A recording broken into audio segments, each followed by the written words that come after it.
নিচ্ছি প্র্যাকটিস করার জন্য। ডে 3 নামে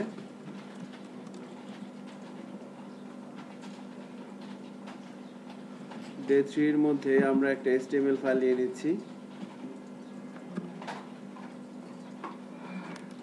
index.html নামে।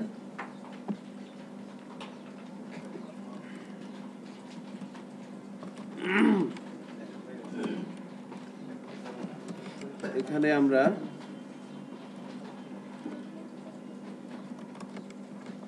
টাইটেলটা বলে দিচ্ছি হোম। সো বডির মধ্যে এসে আমরা লেআউটটা তৈরি করব আর কি। সো লেআউটটা তৈরি করার জন্য আমরা HTML এর টেবিল ট্যাগটা ইউজ করব। সো টেবিল দিয়ে শুরু করলাম, টেবিল দিয়ে শেষ করলাম। টেবিলটাকে আমরা রো দিয়ে ভাগ করে নিচ্ছি এবং রোটাকে আমরা কলাম দিয়ে ভাগ করে নিচ্ছি। টেবিলের মধ্যে আমরা জানি কিছু বিষয় দিতে হয়, যেমন বর্ডার দিতে হয়, তারপরে এর ওয়াইডটা কত হবে সেটা বলে দিতে হয়। সো আমরা একটা ওয়াইড দিয়ে দিলাম 980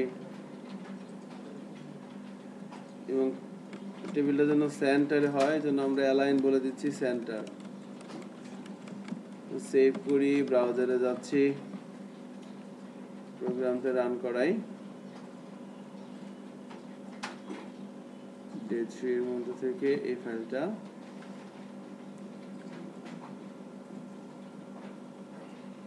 এভাবে চলে আসছে। সো আমাদের এই লেআউটটা করার জন্য আমাদের 1 2 3 4টা রো লাগবে। সো একটা রো আমরা এটাকে কপি করে 2 3 4 4টা রো করে নিলাম এবং প্রত্যেকটা রোতে একটা করে কলাম তো থাকবেই অ্যাটলিস্ট, এজন্য আমরা একটা করে কলামে দিয়ে দিলাম। এবার আমরা হাইট অ্যাডজাস্ট করে দিচ্ছি। প্রথম রোর হাইট বলে দিলাম 150, সেকেন্ড রোটা বোঝা যাচ্ছে মেনুর মতো 50, থার্ড রোটা বোঝা যাচ্ছে কন্টেন্টের মতো এবং সবার শেষেরটা আমরা বুঝতে পারছি এটা একটা ফুটার হবে, এভাবে দিয়ে দিলাম। এবার যদি ব্রাউজারে যাই, রিলোড দেই, এরকম দেখতে পাচ্ছি। এখন আমাদের এই ধরনের কাজটা করার জন্য আমরা প্রথম রোতে 2টা কলাম, দ্বিতীয় রোতে 5টা কলাম, তৃতীয় রোতে আবার 2টা। সো এলোমেলো হয়ে আছে, কিন্তু খেয়াল করছেন কোথাও কিন্তু এভাবে করাটা মুশকিল আর কি। সো এই কারণে আমরা যেই কোনো একটা রোকে আগে ধরে নিতে হবে। সো আমরা সাপোজ যে প্রথম যে রোটা আছে, হ্যাঁ, এখানে আমরা দুইটা কলাম দিয়ে দিচ্ছি এবং বাকি সবগুলা বাই ডিফল্ট একটা ধরে নিব। সো প্রথম যে রোটা আছে এখানে টেবিলের মধ্যে প্রথম রো, এখানে আমরা 2টো কলাম দিয়ে দিব আর একটা টিডি দিয়ে দিচ্ছি। হ্যাঁ, সো তাহলে মুশকিলটা হবে কি, সে প্রত্যেকটা রোতে 2টা করে কলাম চাবে। আমার 3 নাম্বার রোতে 2টা কলাম দিলে হয়, বাট 2টা কলাম যদি দেই তাহলে কিন্তু একটা প্রবলেম হবে। প্রবলেমটা হচ্ছে যে এইটাকে ডান দিকে এটাকে বাম দিকে নেওয়া যাবে না। সো এজন্য আমি প্রথম রোতে 2টা কলাম দিলাম, বাকি সবগুলো রোতে আমি তাহলে কল স্পেন কত করে দিব? 2, কারণ সে 2টা করে চাচ্ছে, বাট আমার দরকার তো একটা। দেখেন কল স্পেন 2 করে দিলাম। এবার চেক করি, এবার এরকম হয়ে যাচ্ছে না? এখন কি করতে হবে, এইটার ওয়াইডটা মানে কমিয়ে দিতে হবে অথবা এটার বাড়ায় দিতে হবে, একটা করলেই হবে। সো আমি সেকেন্ডটার এসে এখানে ওয়াইডটা করে দিচ্ছি, ধরেন 150। ছোট হয়ে যাচ্ছে না? এটা কিন্তু আমাদের ওয়াইড হয়ে গেছে। এবার আমাকে এখানে কিছু কাজ করতে হবে, এখানেও কিছু কাজ করতে হবে আর কি। সো তাহলে আমরা এখানে 5টা কলাম করতে হবে, এখানে 2টা কলাম করতে হবে। সো উভয় ক্ষেত্রে আমরা নেস্টেড টেবিলটা ইউজ করব আর কি। সো দেখেন সেকেন্ড রোতে এসে একটা কলাম আছে, এই মাঝখানে এসে আমরা আরেকটা টেবিল নিচ্ছি। টেবিলের মধ্যে রো, রোর মধ্যে কলাম। কয়টা কলাম হবে? 5টা। 1 2 3 4 5টা। এই টেবিলে এসে আমরা একটা বর্ডার দিয়ে দিচ্ছি, টেবিলের একটা ওয়াইড দিয়ে দিলাম 980, আর একটা কলামে হাইট দিলেই হবে, বাকিগুলো পেয়ে যাবে। হাইট দিয়ে দিলাম 50। এবার চেক করি, দেখেন আমার কিন্তু 5টা কলাম হয়ে গেছে, 1 2 3 4 5। 5টা হয়ে গেছে।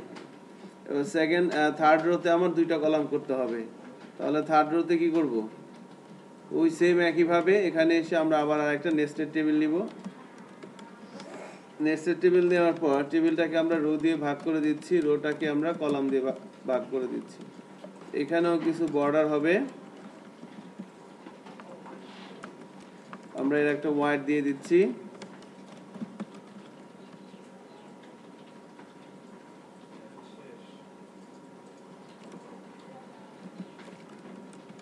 হাইট দিয়ে দিতে হবে,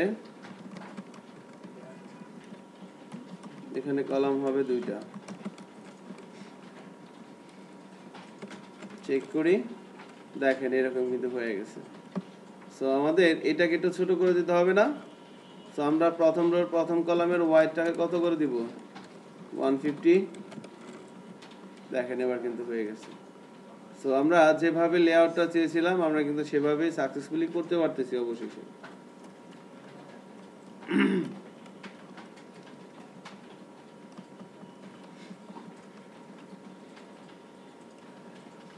এইটা একটু সবার কিন্তু করতে হবে, করে ফেলছেন মনে হয় সবাই, তাই না?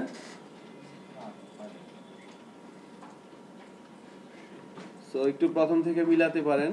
এই যে বডির মধ্যে টেবিল শুরু হচ্ছে আমার, টেবিলের এটা প্রথম রো,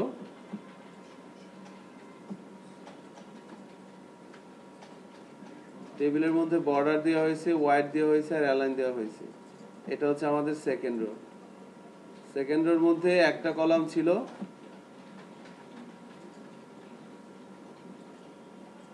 যেহেতু প্রথম রোতে 2টা কলাম, সো প্রত্যেকটা রোতে সে 2টা করে কলাম চাবে, এজন্য সেকেন্ড রোতে কল স্প্যান 2 দিয়ে আগে মার্জ করে নেওয়া হয়েছে 2টা কলামকে। তারপরে ওই কলামের মধ্যে একটা টেবিল নিয়ে সেখানে একটা রো এবং 5টা কলাম করে দেওয়া হয়েছে।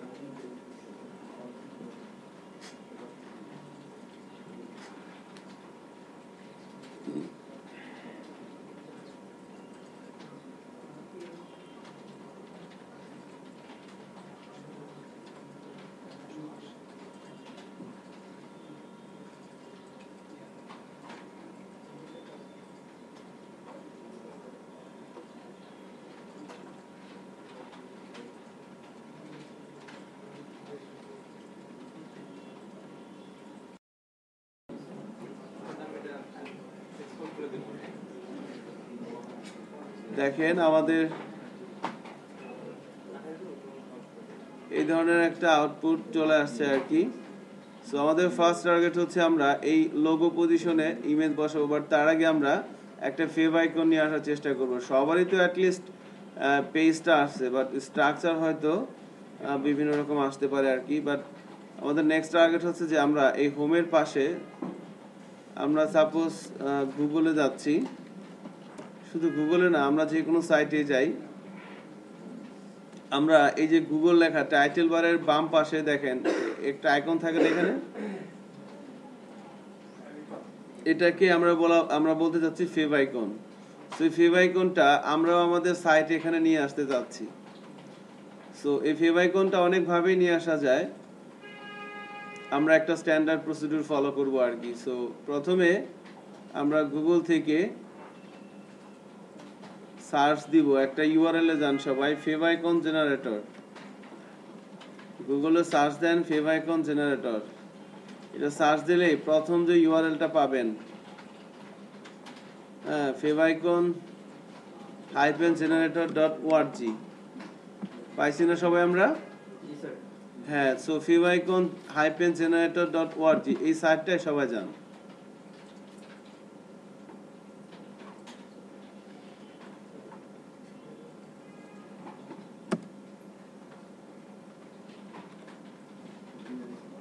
আচ্ছা, আমরা সবাই এরকম একটা সাইট দেখতে পাচ্ছি আসার পরে।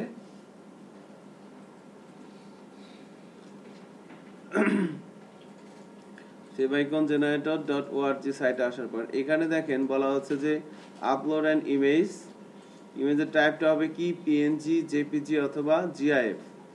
এই তিনটা ফরম্যাটের যে কোনো একটা ইমেজ আপলোড করতে বলতেছে এবং convert it to Windows favicon and apps icon. তার মানে আমাকে এখানে দেখেন ব্রাউজ, এখানে ব্রাউজ করে একটা ইমেজ সিলেক্ট করে দিতে হবে, তারপর ক্রিয়েট ফেভ আইকন দিতে হবে। সো ইমেজটা যেটা আমরা সিলেক্ট করে দিব তার এক্সটেনশন হবে পিএনজি, জেপিজি অথবা জিআইএফ। আমরা সবাই ব্রাউজ করে আমাদের মেশিন থেকে একটা ইমেজ সিলেক্ট করে দিই যার এক্সটেনশন যেন ওই তিনটার যে কোনো একটা হয়। সো এখান থেকে আমি এই ইমেজটা সিলেক্ট করে দিলাম।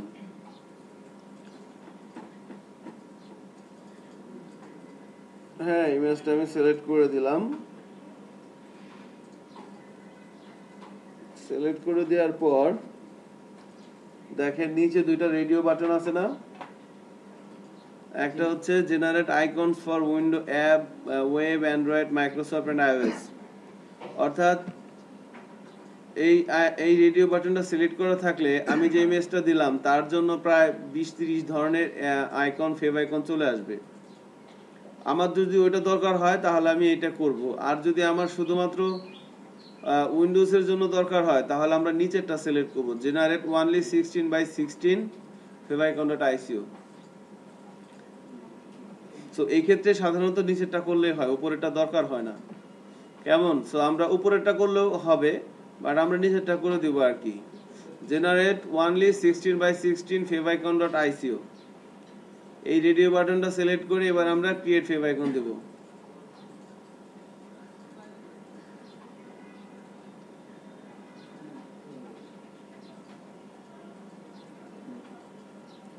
দেখেন আমাদের ওই ইমেজটা কিন্তু ফেভ আইকন হয়ে গেছে, এবং এখানে কি বলতেছে যে download the generated fave icon, এবং নিচে দুইটা লিংক চলে আসছে, তাই না?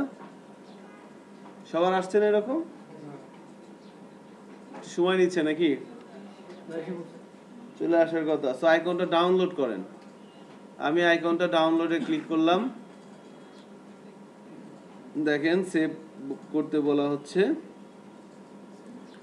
সেভ করে নিলাম। সেভ করে নেওয়ার পর কি করব, এই আইকনটাকে এখান থেকে কপি করে আমরা আমাদের প্রজেক্টের রুটে রাখবো। এটা আমাদের প্রজেক্টের রুট না, HTML ফাইলটা যেখানে আছে সেখানে এসে একটা ফোল্ডার তৈরি করে নিচ্ছি, ইমেজেস ফোল্ডারের মধ্যে আমরা ওই ফেভ আইকনটা রেখে দিলাম।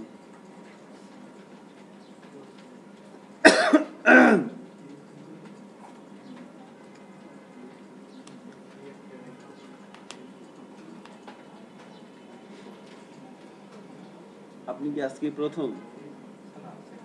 হ্যাঁ, এর আগের ক্লাসগুলোতে আপনি আসছেন? কোথায় বসছিলেন? এখানে আরেকটা ছেলে মনে হয় বসছিল।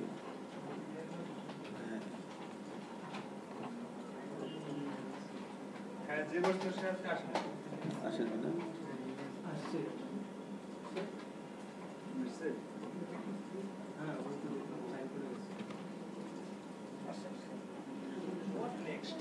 তাহলে আমরা আমাদের প্রজেক্টের রুটে এসে ইমেজেস নামের একটা ফোল্ডার তৈরি করে তার মধ্যে আমরা ওই ফেভ আইকনটা রেখে দিলাম ডাউনলোড করে। এবার আমরা আমাদের সাইটে যাচ্ছি, এখান থেকে দেখেন যেখান থেকে ইমেজটা ডাউনলোড করলাম তার নিচে দুটো লিংক দেওয়া আছে। সো আমরা উপরের লিংকটাকে কপি করি, উপরের লিংকটাকে কপি করে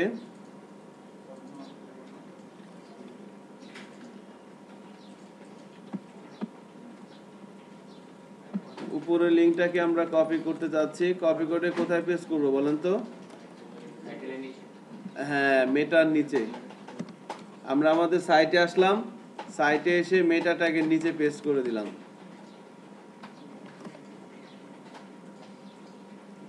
পেস্ট করে দেওয়ার পর একটু খেয়াল করেন, এখানে লিংক ট্যাগের মধ্যে প্রথম অ্যাট্রিবিউট হচ্ছে রিলেশন, রিলেশনের মধ্যে বলা আছে কি শর্টকাট আইকন।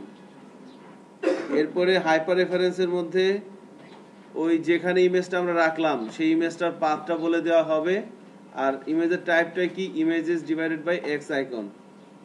সো হাইপার রেফারেন্সের মধ্যে আমাকে ইমেজের পাথটা বলে দিতে হবে।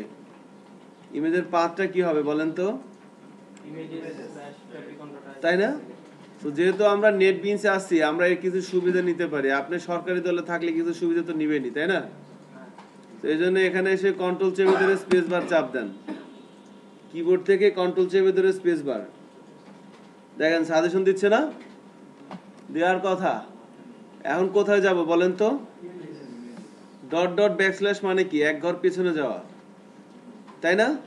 আর এই ইনডেক্স ডট এসটিএমএল এই ফাইলটা যেখানে আছে, আমি এখান থেকে কি কি করতে পারি? ইমেজেস ফোল্ডারের মধ্যে যেতে পারি, এক ঘর পিছনে যেতে পারি, আর ইনডেক্স ডট এসটিএমএল ফাইলের মধ্যে তো আমি এখন আছি। তার আমি ইমেজেস ফোল্ডারের মধ্যে যাব, আবার কন্ট্রোল চেপে ধরে স্পেস বার চাপ দিলাম, এখান থেকে আমি ফেভ আইকনের আইসিওটা নিয়ে নিলাম।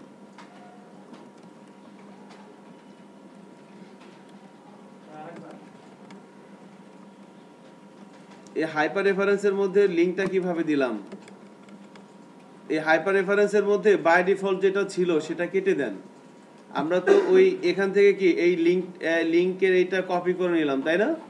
কপি করে নিয়ে আমরা আমাদের সাইটে এসে মেটা ট্যাগের নিচে পেস্ট করে দিলাম। এটা করতে পারছি সবাই? পেস্ট করার পর এই হাইপার রেফারেন্সের মধ্যে ওই যে ইমেজটা আমরা যেখানে রাখলাম ওই পাথটা বলে দিতে হবে। সো আমি এখানে লিখে দিতে পারি এভাবে, আর লিখলে ভুল হতে পারে, এজন্য এখানে এসে সাথে নেটবিনসের হেল্প নিতে পারি। সো কন্ট্রোল চেপে ধরে স্পেস বার চাপ দেন কিবোর্ড থেকে, দেখেন এই ধরনের সাজেশন দিবে। তাহলে এখান থেকে আমি কোথায় যাব? বোঝাই যাচ্ছে যে কারণ ফেভ আইকনটা আমি ইমেজেস ফোল্ডারের মধ্যে রাখছিলাম। ইমেজেস ফোল্ডারের মধ্যে ঢুকলাম, আবারও কন্ট্রোল চেপে ধরে স্পেস বার চাপ দিলাম, এই যে আমি আমার ইমেজটাকে পেয়ে গেছি। সেইভাবে দিয়ে দিলাম। এবার যদি ব্রাউজারে যাই, আমার সাইটটায় যাই, রিলোড দেই, আমরা দেখতে পাচ্ছি আমাদের ফেভ আইকনটা কিন্তু চলে আসছে।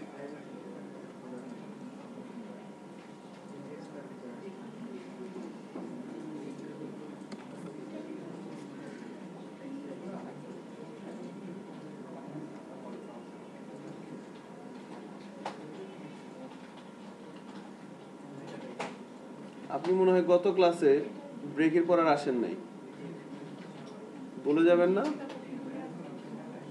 হ্যাঁ, সরি বুঝিনি, বলেন।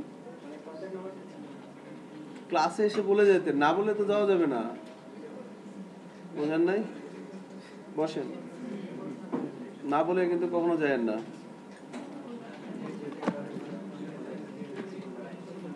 আচ্ছা, ফেভ আইকনটা আসে নাই কার কার? সবার আসছে? এটা তো মিথ্যা কথা। সরি, হ্যাঁ হ্যাঁ, এটা হচ্ছে এই ফেভ আইকনের ক্ষেত্রে টাইপটা এটাই দিতে হবে, এটাই রুলস। আমরা যখন সিএসএস এর সাথে কালেক্ট করি, হ্যাঁ, তখন কি হয়? তখন টেক্সট ডিভাইডেড বাই সিএসএস লিখতে হয়। আর এখানে আমাদের তো টেক্সট ডিভাইডেড বাই সিএসএস না, এটা একটা ইমেজেস এবং এটা ছোট আইকন, এজন্য বলা হচ্ছে এক্স আইকন। রাইট, হ্যাঁ হ্যাঁ।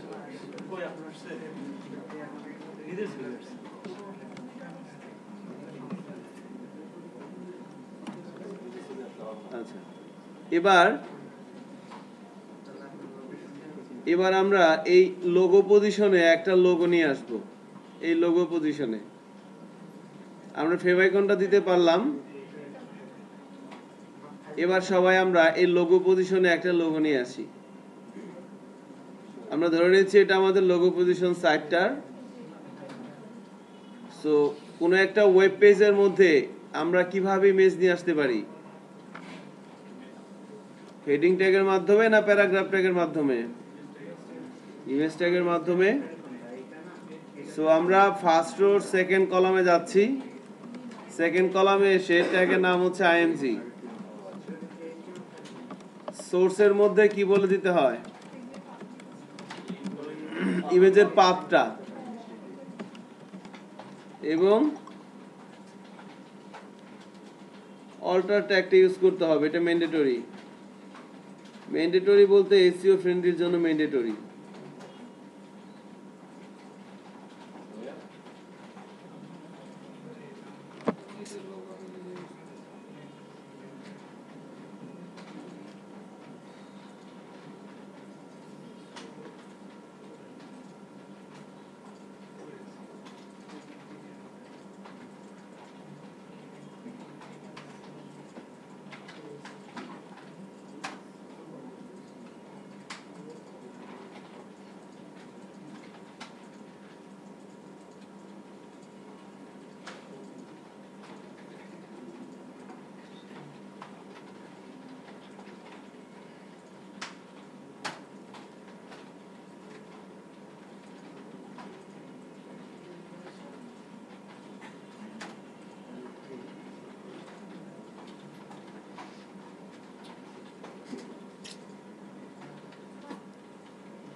তাহলে আমরা আইএমজি ট্যাগ ইউজ করে ব্রাউজারে ইমেজ নিয়ে আসতে পারি। আইএমজি ট্যাগের মধ্যে দুটো ইম্পর্টেন্ট অ্যাট্রিবিউট, একটা হচ্ছে সোর্স আর একটা হচ্ছে অল্টার। সোর্স অ্যাট্রিবিউটের মধ্যে ইমেজের পাথটা বলে দিতে হবে এবং অল্টারের মধ্যে ইমেজের নামটা বলে দিতে হবে। সো আমরা যে ইমেজের পাথটা বলে দিব সেই ইমেজটা আগে আমাকে নিয়ে আসতে হবে।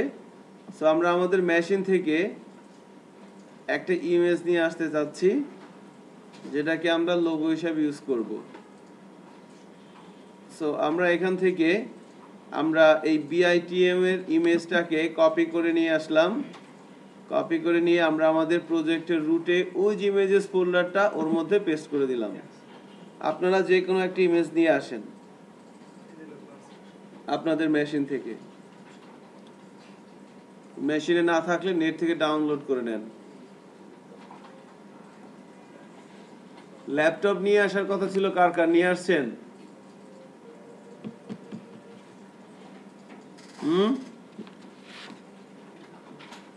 আপনাদের এটা কই?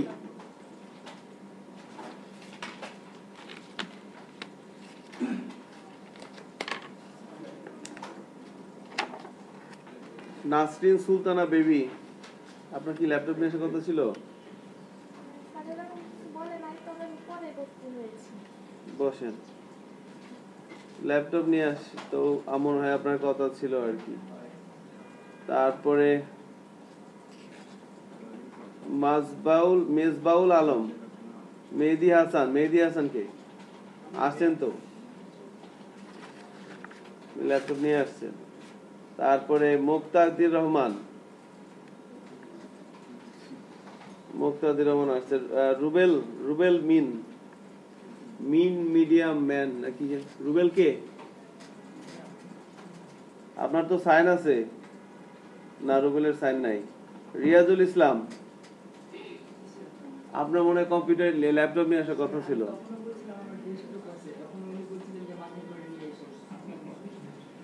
এগুলো বলে তো লাভ নাই, পিছনে কয়েকজন বসে আছে। তারপরে সালমা ইয়াসমিন পিঙ্কি, বসেন কি হয়েছে ম্যানেজমেন্টে? বলছেন কি বলছেন ল্যাপটপ নিয়ে আসার ব্যাপারে? আনা লাগবে না। আচ্ছা, কার সাথে কথা বলছেন? তৌহিদুল ইসলামের সাথে। আচ্ছা,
তাহলে আমরা এবার সোর্সের মধ্যে এসে ওই ইমেজের পাথটা বলে দিচ্ছি।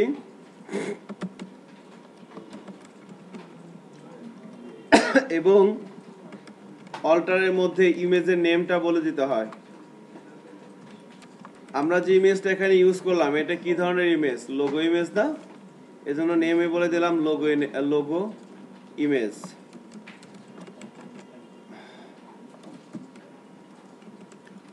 সেভ করি, ব্রাউজারে যাচ্ছে, রিলোড দেই। আমরা দেখতে পাচ্ছি আমাদের ইমেজটা এখানে চলে আসছে। এবার সাইজটা একটু বড় হয়ে গেছে, তাই না? সো সাইজটাকে আমরা কিভাবে কন্ট্রোল করব? আমরা সিএসএস দিয়ে ভবিষ্যতে কন্ট্রোল করব, বাট আপাতত তো আমরা সিএসএস জানি না। সো আমরা ওয়াইড দিয়ে দিচ্ছি। আমরা যে জায়গাটার মধ্যে ইমেজটা রাখছি ওই জায়গার হাইট ওয়াইড তো আমরা জানি, তাই না? সো ওয়াইড 100, হাইট 150, এই জন্য আমরা 150 দিয়ে দিলাম। এবার চেক করি, আমরা দেখতে পাচ্ছি আমাদের লোগোটা কিন্তু বসে গেছে।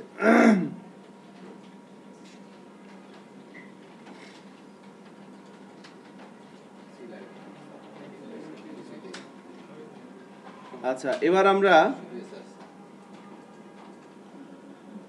আমরা অ্যাঙ্কার ট্যাগ নিয়ে কথা বলবো। আমরা যখন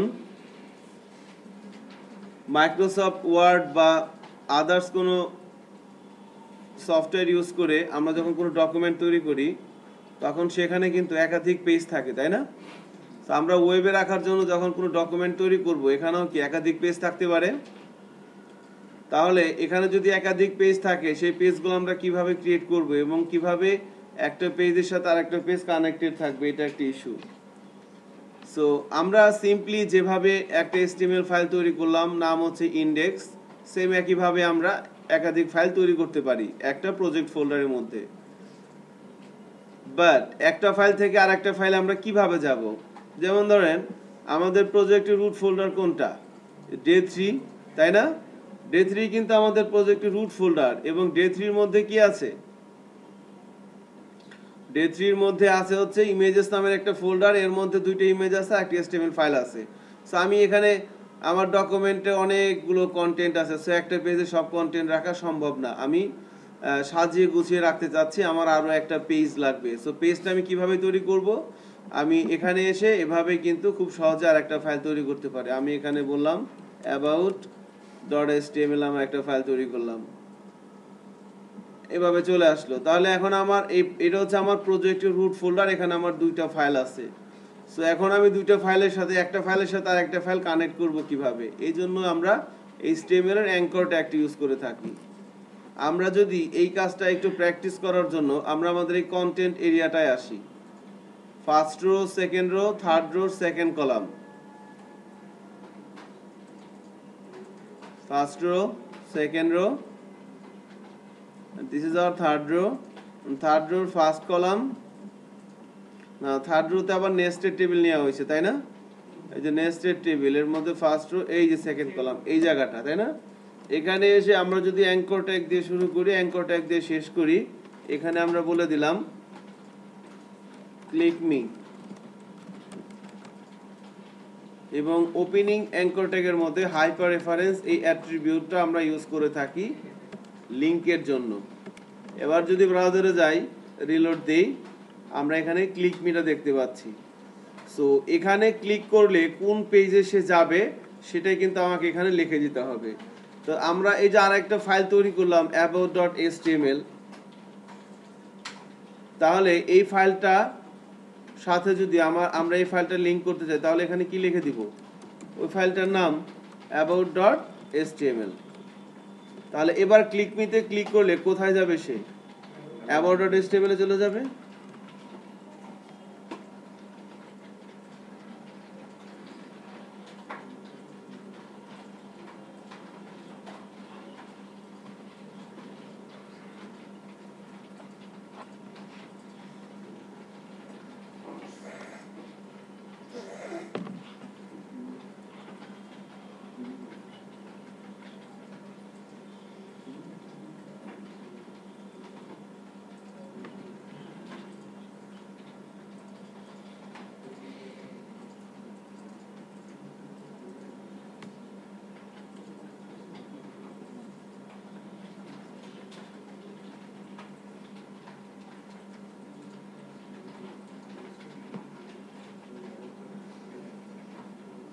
তাহলে কিন্তু আমরা এখানে এসে ক্লিক মিতে ক্লিক করলে about.html এ চলে যাবে। আমরা এটা চেক করি। আমরা যখন ক্লিক মিতে ক্লিক করতে যাচ্ছিলাম, দেখেন একটা পেজে about.page কিন্তু চলে আসছে। এভাবে আমরা একটা পেজের সাথে আরেকটা পেজের লিংক করতে পারি। এখন কথা হচ্ছে আমরা যদি আমাদের নিজস্ব বানানো সাইট ছাড়া অন্য আদার কোনো সাইটের সাথে লিংক দিতে চাই, সাপোজ ধরেন আমরা যে সাইটটা করতে চাচ্ছি এই সাইটের সাথে BITM এর সাইটের আমরা লিংক দিয়ে দিব। হুম, আমাদের টার্গেট হচ্ছে ক্লিক মিতে ক্লিক করলে আমরা বিআইটিএম এর সাইটে চলে যাব। আমরা যে সাইটটা তৈরি করতেছি এখান থেকে। তাহলে আমাদের কি লিখতে হবে? বিআইটিএম এর সাইটের অ্যাড্রেস দিতে হবে এখানে, তাই না? সো আমরা যদি ব্রাউজারে যাই, ব্রাউজারে যাওয়ার পর এখানে লিখি bitm.org.bd।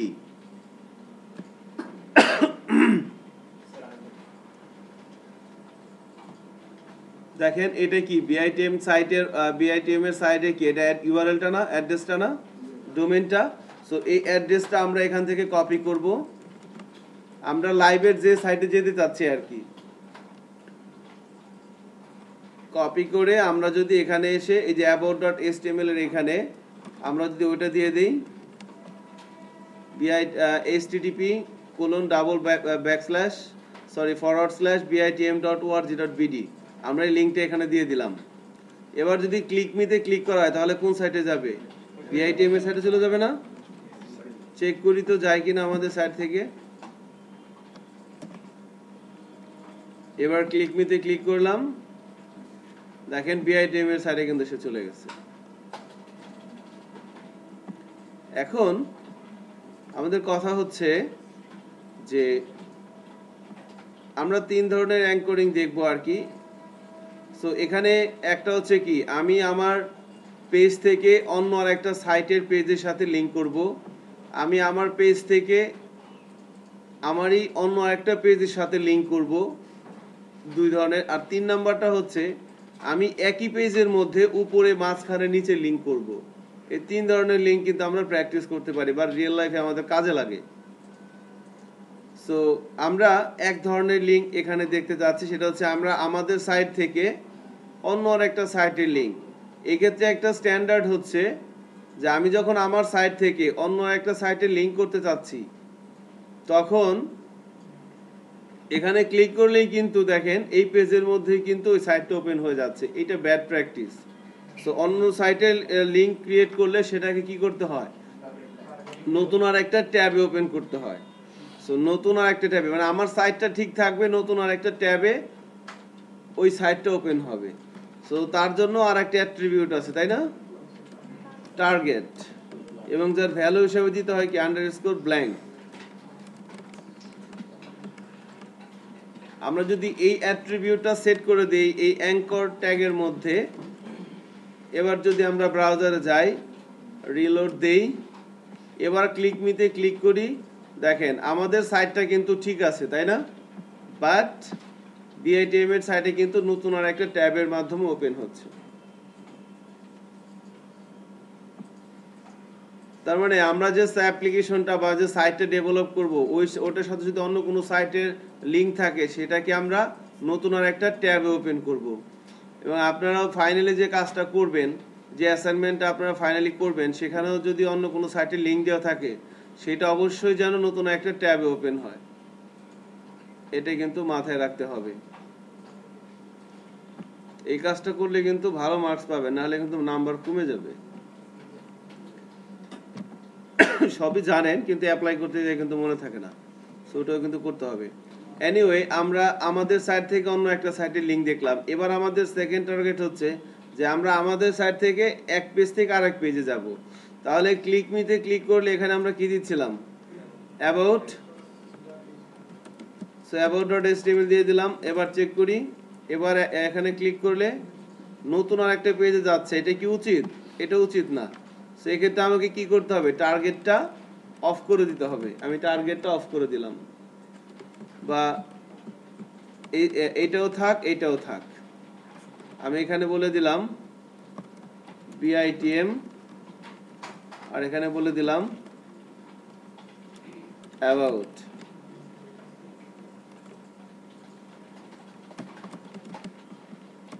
এখানে about.html বলে দিলাম। এবার চেক করি, তাহলে এটা কিন্তু আন্ডার অ্যাবাউটে কি টার্গেটটা দরকার আছে? দরকার নেই কিন্তু, কারণ এটা তো আমারই পেজ। সো তাহলে এখন আমি বিআইটিএম এ ক্লিক করলে নতুন আর একটা ট্যাবে বিআইটিএম এর সাইট ওপেন হচ্ছে।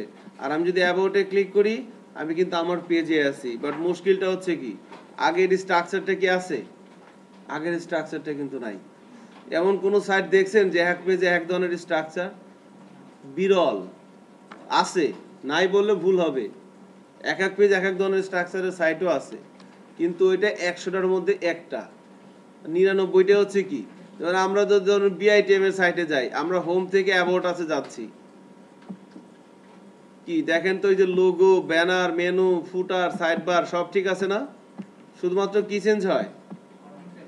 মাঝখানের কন্টেন্টটা চেঞ্জ হয়। ধরেন আমি বিআইটিএম এর সাইটে হোমে আছি, কেমন হোমে আছি, দেখেন কি আছে, লোগো আছে, উপরে একটা স্মল মেনু আছে, নিচে এরকম একটা মেনু আছে, এখানে একটা স্লাইডার আছে, এখানে একটা অ্যাড আছে, এরপরে এখানে কিছু দেখতে পাচ্ছি বাম পাশে, এটা হচ্ছে মেইন কন্টেন্ট, এটা হচ্ছে রাইট সাইড বার, নিচে একটা বিগ ফুটার আছে, এরপর একটা ফুটার আছে। সো আমি এখান থেকে কন্টাক্ট পেজে যাচ্ছি, হোম পেজ, একটা পেজ থেকে আর একটা পেজে আসলাম, দেখেন কি কি চেঞ্জ হয়েছে। এটা ঠিক আছে, লোগো ঠিক আছে, top menu, main menu, slider সবই কিন্তু ঠিক আছে, শুধু আমাদের মাঝখানে কন্টেন্টটুকু নাই। আমার নিচের দিকে যদি আসি, বিগ ফুটার এবং ফুটার কিন্তু ঠিক আছে। তার মানে আমরা যখন এখানে হোম থেকে অ্যাবাউটে ক্লিক করব, আমার সব ঠিক থাকবে, শুধুমাত্র চেঞ্জ হবে কি এই মাঝখানের কন্টেন্টটুকু। তাহলে এই কাজটা করতে যদি যাই, তাহলে আমাদের কি করতে হবে? তাহলে এই অ্যাবাউট পেজের মধ্যে যে কন্টেন্টগুলো আছে, এগুলো সব ডিলিট করে দিয়ে আমরা যদি ইন্ডেক্স পেজের কন্টেন্টগুলোকে কপি করে নিয়ে এখানে পেস্ট করে দেই, এবং কোথায় চেঞ্জ করব? এই যে কন্টেন্টের মধ্যে, এখানে এসে আমি একটা হেডিং ট্যাগের মধ্যে এভাবে লিখে দিলাম হ্যালো অ্যাবাউট। তাহলে কি এবার চেঞ্জ হয়ে যাবে না? এবার চেক করি, দেখেন আমি ইয়েতে আছি, কোথায় আছি? ইন্ডেক্সে আছি। আমি অ্যাবাউটে ক্লিক করি, দেখেন সবই কিন্তু ঠিক আছে, এখানে কি চলে আসছে? Hello about. সো এখন আমি যদি আবার হোমে যেতে চাই, তার জন্য কোনো বাটন আছে? তার জন্য কিন্তু কোনো বাটন নাই। হোমে যেতে হলে কি করতে হবে? ব্যাক বাটন প্রেস করতে হবে। তার মানে এখানে আমাকে আরো একটা বাটন দিলে ভালো হতো না? তাহলে এবার যে কাজটা আমরা করব সবাই, উপরের দিকে দেখেন আপনারা মেনু সেকশনে 1 2 3 4 5টা মেনু করছেন না? প্রথমটাই দিবেন হোম, এরপরে অ্যাবাউট, এরপরে পোর্টফোলিও, এরপরে গ্যালারি, এরপরে কন্টাক্ট। এই 5টা মেনু দিবেন। 5টা মেনুতে 5টা পেজ বানাবেন, এবং প্রত্যেকটা পেজের মধ্যে এখানে শুধু বডির মধ্যে লেখা চেঞ্জ আসবে, সব ঠিক থাকবে, লোগো, ফুটার, সাইড বার, মেনু টেনু সব ঠিক থাকবে, শুধুমাত্র মাঝখানের কন্টেন্টে এখানে আসবে hello about, hello home, hello portfolio, hello gallery, hello contact. মাগরিবের আজান পড়ছে, নামাজ পড়ে আসতে। যে আমরা মেনু সেকশনে 5টা এরকম ভাগ করে রেখেছিলাম।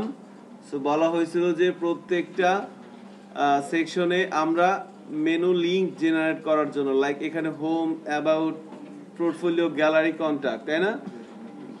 এই পাঁচটা আইটেম মেনু আইটেম করার জন্য আর কি।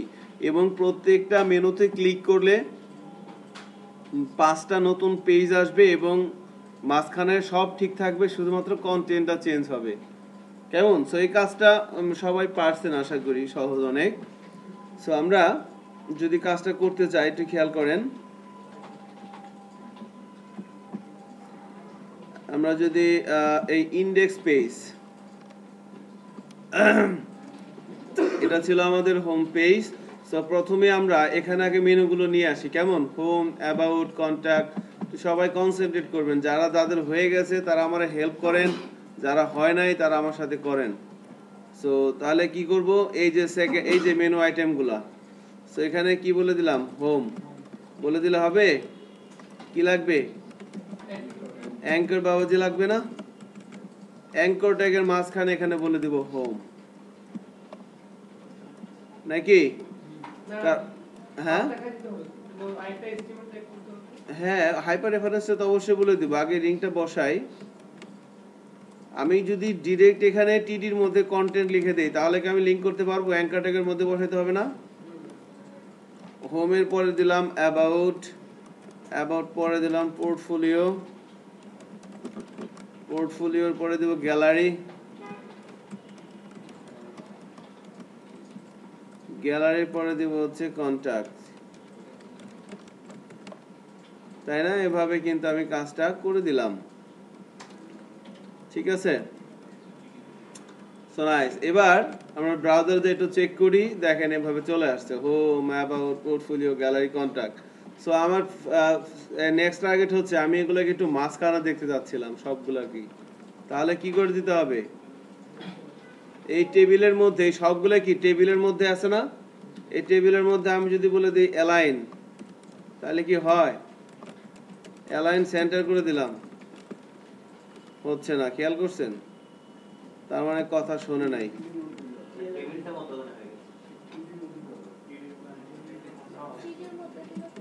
টিডির মধ্যে দিলে কি হয় দেখি তো, রাইট, টিডির মধ্যে দিতে হবে, অ্যাবসলিউটলি রাইট। সো টিডির মধ্যে সবাই দিয়ে দিই আমরা।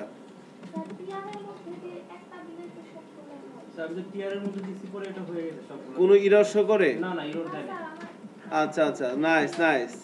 সো তাহলে আমরা এখানে দিয়ে দিই, টিআরে দিয়ে দিই অ্যালাইন সেন্টার। হ্যাঁ, যদি আমার কোনো ইরর শো না করে তাহলে আমি দিতে পারি, বাট টিআর এর মধ্যে হাইড দিলে কিন্তু ইরর শো করে, ওই কাজটা করা যাবে না। ফাইন, এবার কিন্তু সবগুলাই মাঝখানে চলে আসছে, দেখতে একটু ভালো লাগতেছে। এবার আমাদের নেক্সট টার্গেট হচ্ছে যে হোমে ক্লিক করলে আমি এই পেজেই থাকবো। এই পেজটার নাম কি, index.html। তাহলে হোমের মধ্যে আমি কি লিখবো, এখানে index.html। এবার অ্যাবাউট এ ক্লিক করলে আমি কোথায় যাব, about.html পেজে, about.html পেজে যাচ্ছি। ব্রাউজারে যাই, রিলোড দিচ্ছি, about.html নামের পেজ কি তৈরি করা আছে? এই যে আছে তো। তাহলে আমরা যদি হোমে আছে, এভাবে হোমে আছে, অ্যাবাউট এ ক্লিক করি, দেখেন ইউআরএল এ কি আসছে, এই ইউআরএল বার about.html আসছে না, html আসছে, কিন্তু এখানে মেনুগুলো কই, মেনুগুলো কই, মেনুগুলো তো নাই, দেয়া হয় নাই। তাহলে এই অ্যাবাউট পেজের মধ্যে যা আছে আপাতত কপি করে ডিলিট করে দিই। মেনুগুলো নতুন করে দেওয়া হয়েছে না এখানে, এগুলো সব কপি করে আবার এখানে পেস্ট করে দিয়েছেন, তাই না? অথবা মেনুগুলো দিয়ে আসলে হতো। এবার চেক করি, হোমে আসি, অ্যাবাউটে আসি, দেখেন আমার এই ইউআরএলটার দিকে খেয়াল করবেন, এই যে about.html। সো হোমে আসছি, এখানে কি আছে, ইন্ডেক্স। অ্যাবাউটে ক্লিক করলে এখানে আসতেছে কি, অ্যাবাউট। এবার আমার আরেকটা, এই একটা পেজ থেকে আরেকটা পেজে যাচ্ছে আমি, আমার এটা তো চেঞ্জ হচ্ছে, সাথে সাথে আমার টাইটেলটা চেঞ্জ হলে ভালো হতো না? হোমে থাকলে এখানে কি আসবে, হোম। অ্যাবাউটে ক্লিক করলে এখানে কি আসবে, অ্যাবাউট। সো অ্যাবাউট পেজে এসে এটা হচ্ছে ফার্স্ট টার্গেট, আমি টাইটেলটা আগে চেঞ্জ করে দিচ্ছি, বলে দিচ্ছি অ্যাবাউট। ব্রাউজারে যাচ্ছি, দেখেন এখানে অ্যাবাউট। হোমে আছি হোম, অ্যাবাউটে আসছি অ্যাবাউট।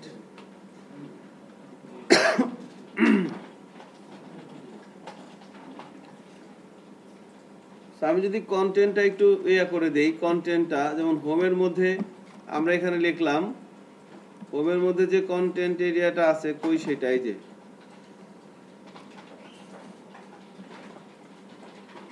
এখানে একটু বড় সড়ো করে লিখে দিতে পারি,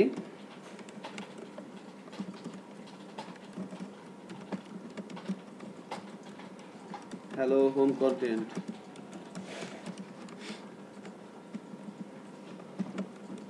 অ্যাবাউটের মধ্যে যে ওই একই জায়গায় কি করব,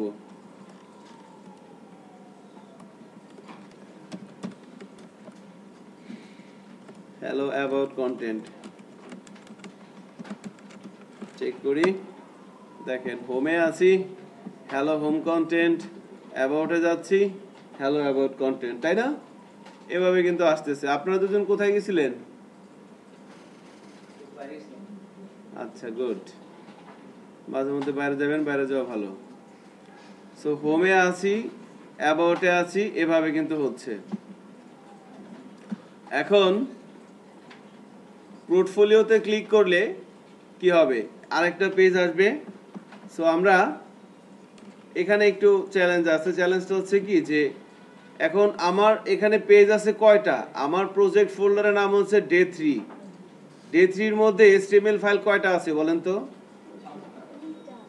আমার এই যদি আমার প্রজেক্টে যদি বলি, এখানে কয়টা আছে, 2টা আছে, index.html ফাইল আর about.html ফাইল, 2টা ফাইল না? তাহলে এখন পোর্টফোলিওতে ক্লিক করলে আর একটা নতুন পেজ আসবে। এই লিঙ্কটা আমি কোন পেজে তৈরি করব? হোমের মধ্যে করব না অ্যাবাউটের মধ্যে করব? হ্যাঁ, সবগুলাতেই কিন্তু করা লাগবে। ধরেন আমি হোমে আছি, হোমে করলাম, এই জায়গাটায় কিন্তু স্ট্যাটিক ওয়েবসাইট যখন আমরা তৈরি করি তখন অনেকে গোলমাল পেকিয়ে ফেলে আর কি। সো index.html পেজে আমি আসি, তাহলে index.html পেজ থেকে দেখেন এই পোর্টফোলিওর মধ্যে আমি যদি বলে দেই portfolio.html এবং এই ফাইলটার একটা ইয়া তৈরি করতে হবে। এখানে এসে portfolio.html যা আছে সব ডিলিট করে দিলাম, হোম থেকে কপি করে এনে এখানে পেস্ট করে দিলাম, টাইটেলটা চেঞ্জ করে বলে দিলাম portfolio.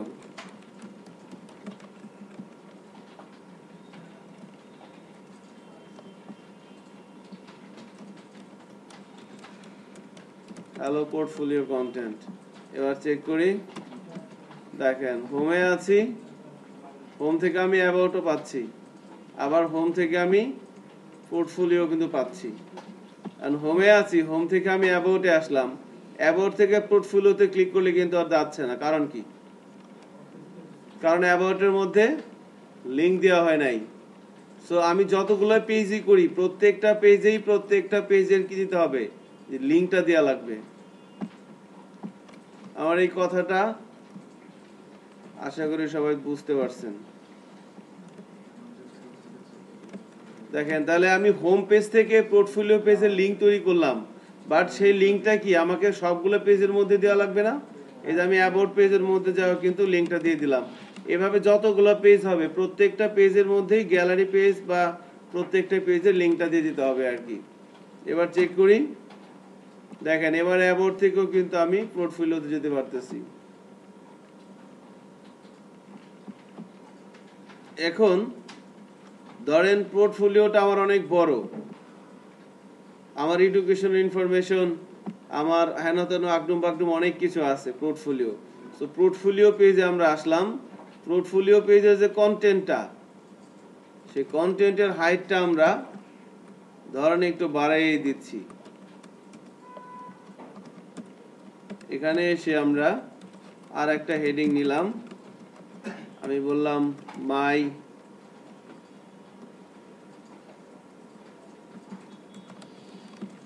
Education info.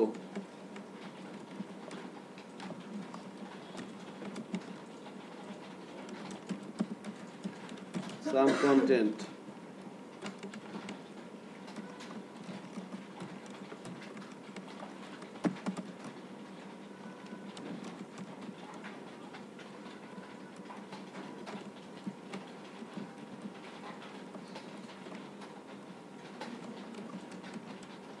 My skill info.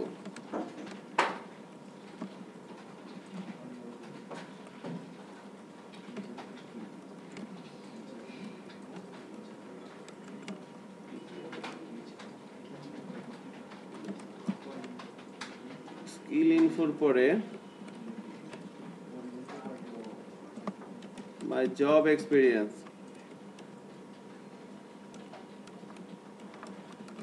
Job experience info. Save করি, দেখেন এই পেজটা একটু বড় হয়ে যাচ্ছে না? সো আমাদের ধরেন এখানে আমরা কিছু সাব মেনু তৈরি করব এই জায়গাটায়, যে মাই পোর্টফোলিও কন্টেন্ট, মাই পোর্টফোলিও কন্টেন্টের নিচে দেখেন যে মাই পোর্টফোলিও কন্টেন্ট এর নিচে সাপোজ আমরা এখানে যদি একটা অ্যাঙ্কর ট্যাগ দিয়ে এভাবে এখানে বললাম এডুকেশন ইনফো,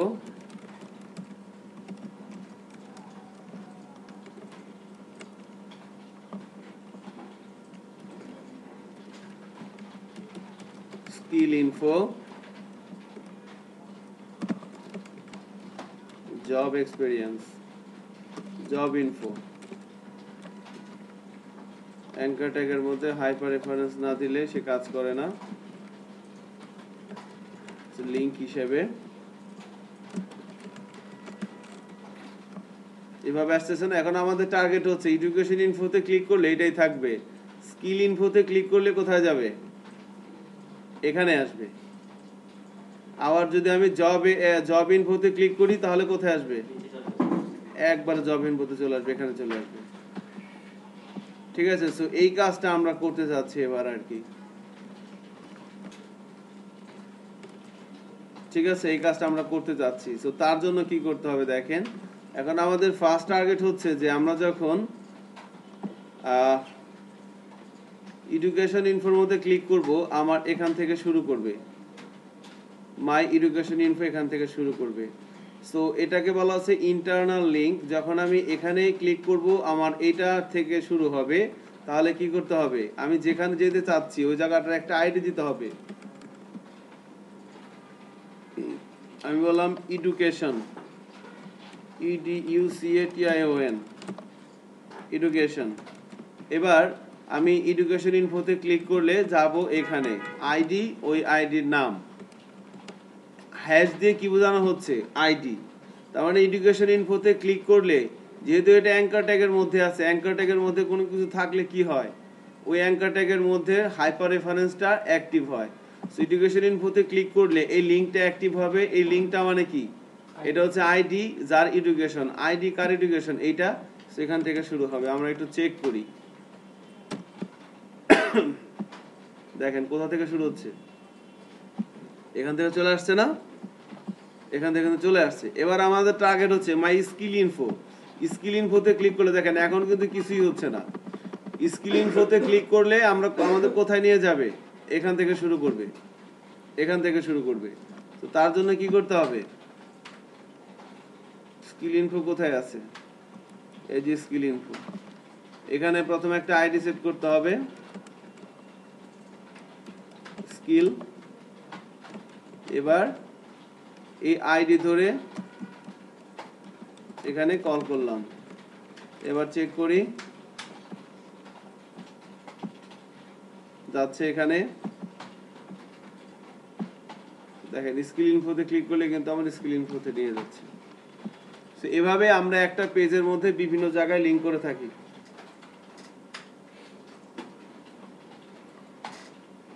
ওয়ান পেজের সাইটগুলো এভাবে করা হয় আর কি। এখানে জাভাস্ক্রিপ্ট থাকে কিছু আরো, যার মাধ্যমে একটু ওই অ্যানিমেশন আকারে আর কি ইয়ে করা হয়। দেখেন না আপনারা ওয়ান পেজের সাইটগুলো, ল্যান্ডিং পেজ এভাবে করে আর কি। ওখানে আরেকটা টেকনোলজি, ওখানে জাভাস্ক্রিপ্ট টেকনোলজি ইউজ করে আরো ইয়ে করার জন্য। আপনি যেখানে যাবেন ওই জায়গার একটা আইডি দিয়ে আসবেন, এবার অ্যাঙ্কার ট্যাগের মধ্যে ওই আইডিটা কল করবেন। সো আপনারা একটু প্র্যাকটিস করেন, দেখেন আপনাদের কম্পিউটার এরকম কাজ করে কিনা।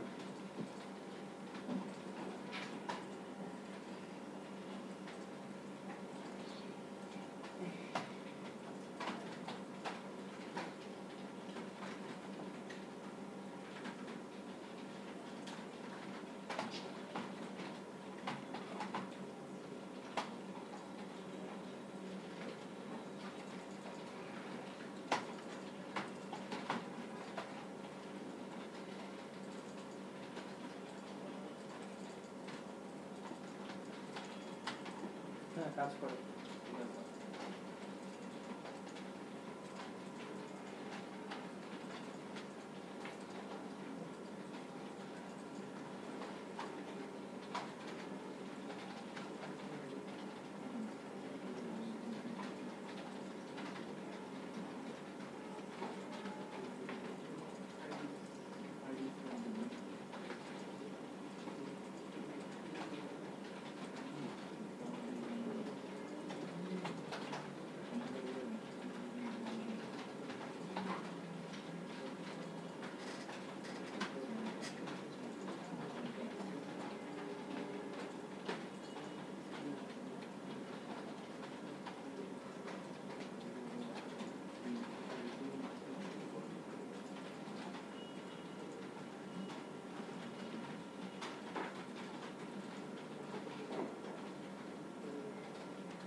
আচ্ছা, তো আমরা সবাই কাজটা করতে পারছি।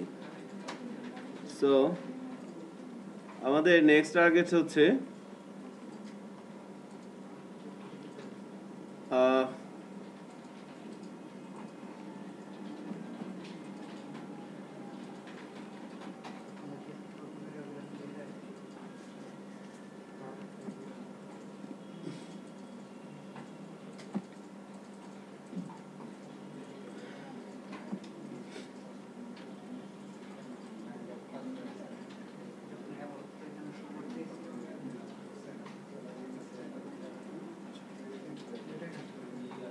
ফাইন।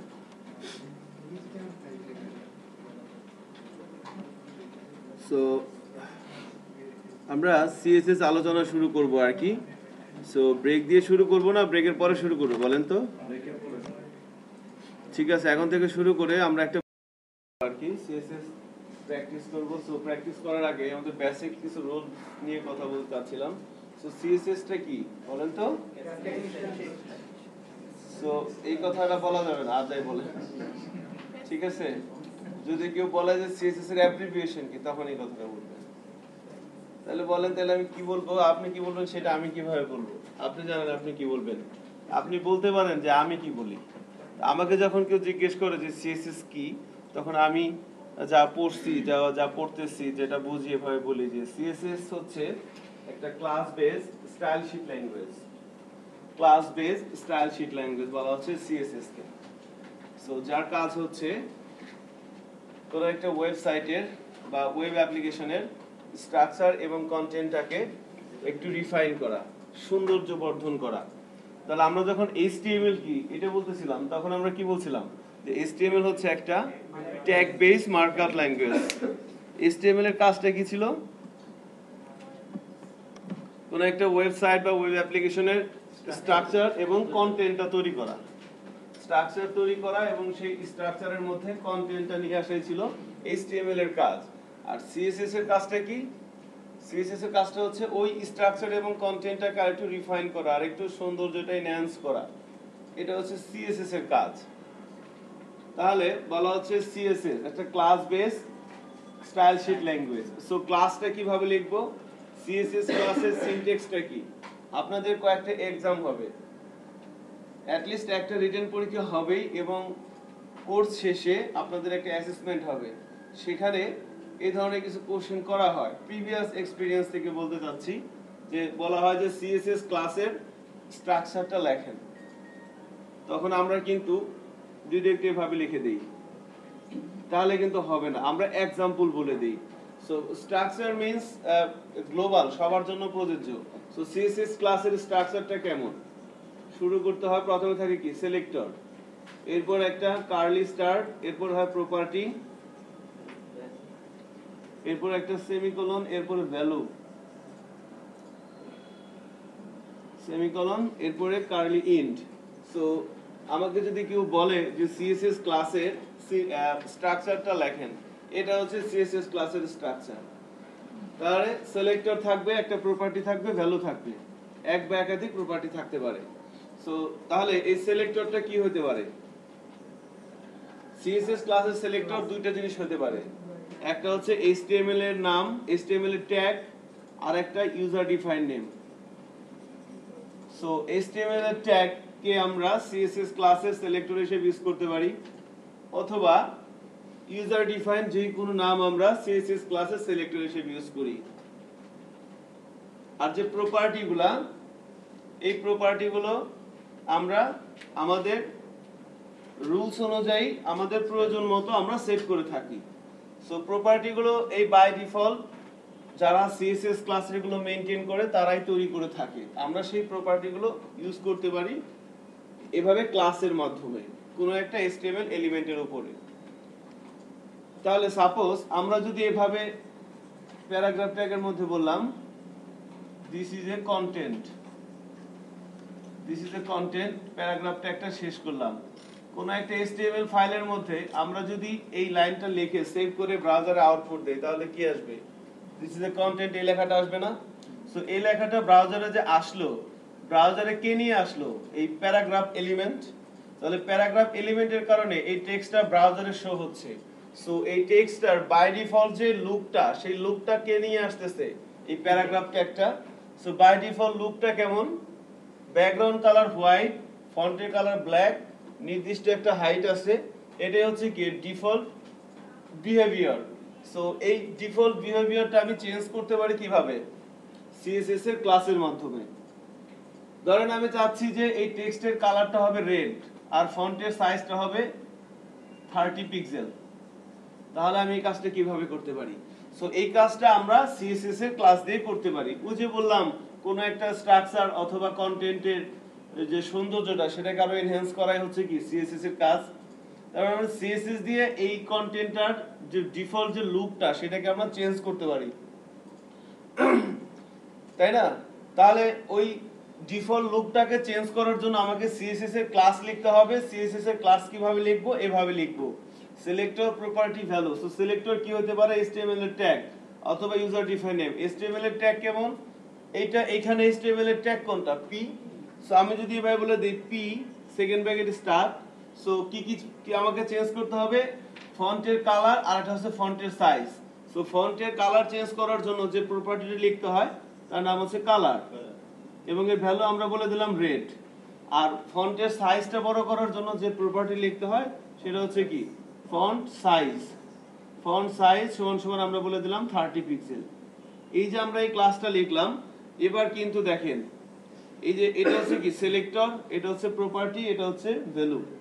সো যখন সিলেক্টর হিসেবে কোন একটা এইচটিএমএল এর ট্যাগ সরাসরি নিজেই হচ্ছে, তখন এই ট্যাগটাকে আর এখানে এক্সট্রা ভাবে কল করা দরকার হয় না।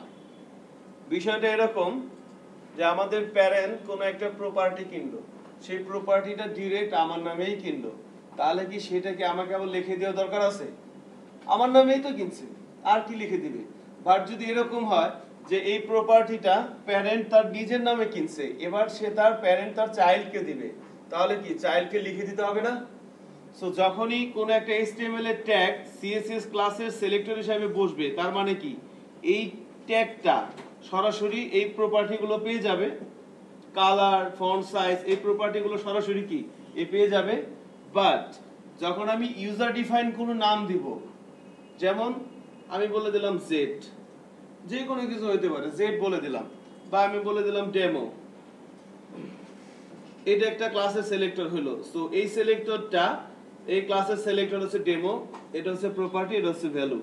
এবার এই যে প্রপার্টি দুইটা, একটা হচ্ছে কালার আর একটা হচ্ছে সাইজ, এই প্রপার্টি দুইটার ওনার কে? Demo class. এবার এই প্রপার্টি গুলো যদি আমি এটাকে দিতে চাই, এবার কিন্তু সরাসরি পাবে না। কারণ কি? কারণ এটা কিন্তু অন্য নামে এই প্রপার্টি গুলো, তাই না? এবার কিন্তু এই প্রপার্টি গুলো HTML এর কোনো এলিমেন্টের না, এটা ডিফারেন্ট নামে। সো এর জন্য এই প্রপার্টি গুলো একে লিখে দিতে হবে। কিভাবে লিখে দিব? এখন এই প্রপার্টিটা বা এই ক্লাসটা এই এলিমেন্টের মধ্যে অ্যাপ্লাই করতে চাইলে আমরা জানি দুইটা অ্যাট্রিবিউট আছে, তাই না? একটা হচ্ছে আইডি আর একটা হচ্ছে কি? ক্লাস। সো এই প্রপার্টিটা আমি যদি আইডি দিয়ে কল করি তাহলে এর আগে দিতে হয় কি? হ্যাশ। আর এই ক্লাসটা যদি আমি এই এলিমেন্টের মধ্যে ক্লাস দিয়ে কল করি তাহলে দিতে হয় ডট। এই হচ্ছে রুলস, আমরা জানি কম বেশি সবাই। তারপর আমরা আরেকবার রিমাইন্ড দিয়ে দিলাম। আরেকটা বিষয় হচ্ছে যে সিএসএস এর এই ক্লাসটা আমরা কোথায় লিখব? সিএসএস এর এই ক্লাসটা আমরা .html ফাইলের মধ্যে লিখতে পারি, আবার .css ফাইলের মধ্যেও লিখতে পারি। এক্সটেনশনের কথা বলা হচ্ছে। .html ফাইলের মধ্যে আমরা যখন লিখব, .html ফাইলের মধ্যে দুই জায়গা লেখা যায়, তাই না? একটা হচ্ছে কি, আমি ট্যাগের মধ্যে ডিরেক্ট লিখতে পারি স্টাইল অ্যাট্রিবিউট ইউজ করে, আবার আমরা স্টাইল ট্যাগের মধ্যেও ইউজ করতে পারি। স্টাইল ট্যাগ দিয়ে শুরু করলাম, স্টাইল ট্যাগ দিয়ে শেষ করলাম। এর মাঝখানের যে এনভায়রনমেন্টটা, এটা কিসের এনভায়রনমেন্ট? সিএসএস এর ক্লাস লেখার এনভায়রনমেন্ট। আর ডেফিনেটলি এই স্টাইল ট্যাগটা কার মধ্যে থাকবে? হেড ট্যাগের মধ্যে। এভাবে আমরা HTML এক্সটেনশন ফাইলের মধ্যে সিএসএস এর ক্লাসগুলো লিখতে পারি। আর .css এক্সটেনশন ফাইলের মধ্যে আমরা ডিরেক্ট সিএসএস এর ক্লাসগুলো লিখতে পারি। কারণ .css এক্সটেনশনটা কার জন্য? সিএসএস এর নিজের জন্যই। সো আমরা এই বিষয়গুলো এখন একটু প্র্যাকটিস করি সবাই, তারপর আস্তে আস্তে আমরা সামনের দিকে আগাবো আর কি।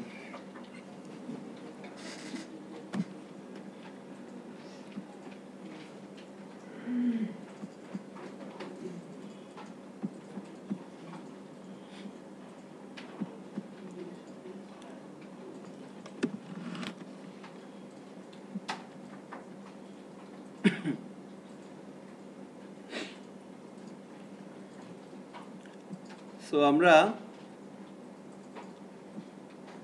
আমাদের যে প্রজেক্ট ফোল্ডারটা তৈরি করেছিলাম ডে 3, এর মধ্যে আমরা নতুন একটা HTML ফাইল নিয়ে নিচ্ছি। আমরা এখানে বলতে যাচ্ছি CSS basic.html নামের একটা HTML ফাইল নিয়ে নিলাম।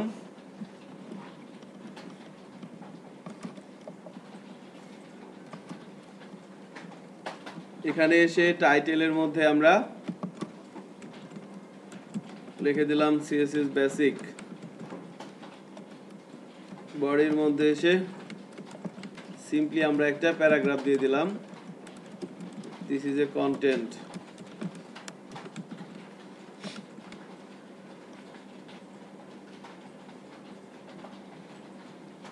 এবার এই প্রোগ্রামটাকে রান করাবো।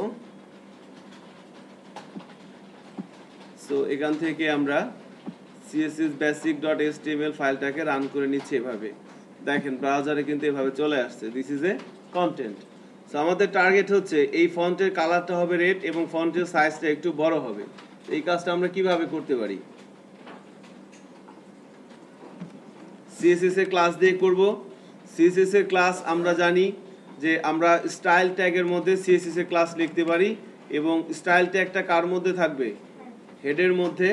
সো হেডের মধ্যে এসে আমরা স্টাইল দিয়ে শুরু করলাম, স্টাইল দিয়ে শেষ করলাম। এই মাঝখানে যে এনভায়রনমেন্টটা, এটাই কি? CSS এর ক্লাস লেখার এনভায়রনমেন্ট। সো স্টাইল ট্যাগের মধ্যে এসে আমরা একটা CSS এর ক্লাস লিখবো। আর জানি CSS এর ক্লাস লেখার রুলস কি? প্রথমে থাকে সিলেক্টর, এরপরে প্রপার্টি, তারপরে কি? ভ্যালু। সো প্রপার্টি হতে পারে HTML এর ট্যাগও হতে পারে, আবার ইউজার ডিফাইন নামও হতে পারে। সো প্রথমত আমরা HTML এর ট্যাগ ধরে CSS এর একটা ক্লাস লিখবো। দেখেন p লিখলাম। এবার এখানে যদি বলি কালার রেড, একটা জিনিস খেয়াল করেন, আমি যখন ক্লাসের এনভায়রনমেন্টে আসলাম, এটা কি selector, second bracket start, second bracket close, মাঝখানে আমি কি লিখবো? প্রপার্টি লিখবো না? যেহেতু আমরা নেটবিনসে আছি, এখানে এসে কন্ট্রোল চেপে ধরে স্পেস বার চাপ দেন, দেখেন অনেক লম্বা একটা লাইন দেখাচ্ছে না? এই সবগুলোই কি সিএসএস এর প্রপার্টি, যেগুলো আমরা ইউজ করতে পারি। এখন মজার বিষয় হচ্ছে যে এখানে ধরেন আমি একটা সিলেক্ট করি, এই যে সিও লিখলাম, কালার, দেখেন কালারটা এখানে চলে আসছে না? উপরে কিন্তু দেখেন একটা সাজেশন দিচ্ছে আমাকে যে কালারের ভ্যালু কি হতে পারে, হ্যাঁ, তারপর এখানে আরো কি কি বিষয় থাকতে পারে, এগুলো কিন্তু সব এই যে কালার রেড, কালার 8 GB কি কিভাবে দেওয়া যেতে পারে এক্সাম্পল সহ কিন্তু এখানে বলা আছে। সো এভাবে সিএসএস এর প্রপার্টি কিন্তু মুখস্থ করা সম্ভব না, বা মুখস্থ করাটা ওয়াইজ না, বোকামির মতো কাজ। তাহলে আপনি কিভাবে মনে রাখবেন? বা কোনো একটা এইচটিএমএল এর কোনো একটা এলিমেন্টকে আপনি একটু মডিফাই করতে চাচ্ছেন, সো আমি তার কালারটা চেঞ্জ করতে চাচ্ছি, আমি জানি না কি করতে হবে, সো আমি শুধু এতটুকু জানি কালার, তাহলে আমি টেস্ট করে দেখি, সিও কালার লিখলাম, সাজেশন দিচ্ছে। এবার এখান থেকে পড়েই কিন্তু আমি বুঝতে পারতেছি যে এই প্রপার্টিটার মাধ্যমে আমি যেটা চাচ্ছি সেটা করা সম্ভব কিনা। আমার কথাটা কি বুঝতে পারছি? এইভাবে বুঝে বুঝে করতে হবে আর কি। আপনি মুখস্থ রাখতে পারবেন না, কিন্তু প্রপার্টি তো হাজার হাজার প্রপার্টি, কয়টা মুখস্থ রাখবেন? সো কালার যখন আমি দেখলাম তখন কিন্তু বোঝা যাচ্ছে যে আমি যেটা চাচ্ছি সেটা এটা দিয়েই সম্ভব।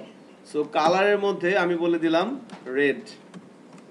কালারের ভ্যালু অনেক ভাবেই দেওয়া যায়, আমরা আস্তে আস্তে দেখবো সবগুলো। সো কালার বলে দিলাম রেড, এবং এখানে বলে দিলাম ফন্ট সাইজ।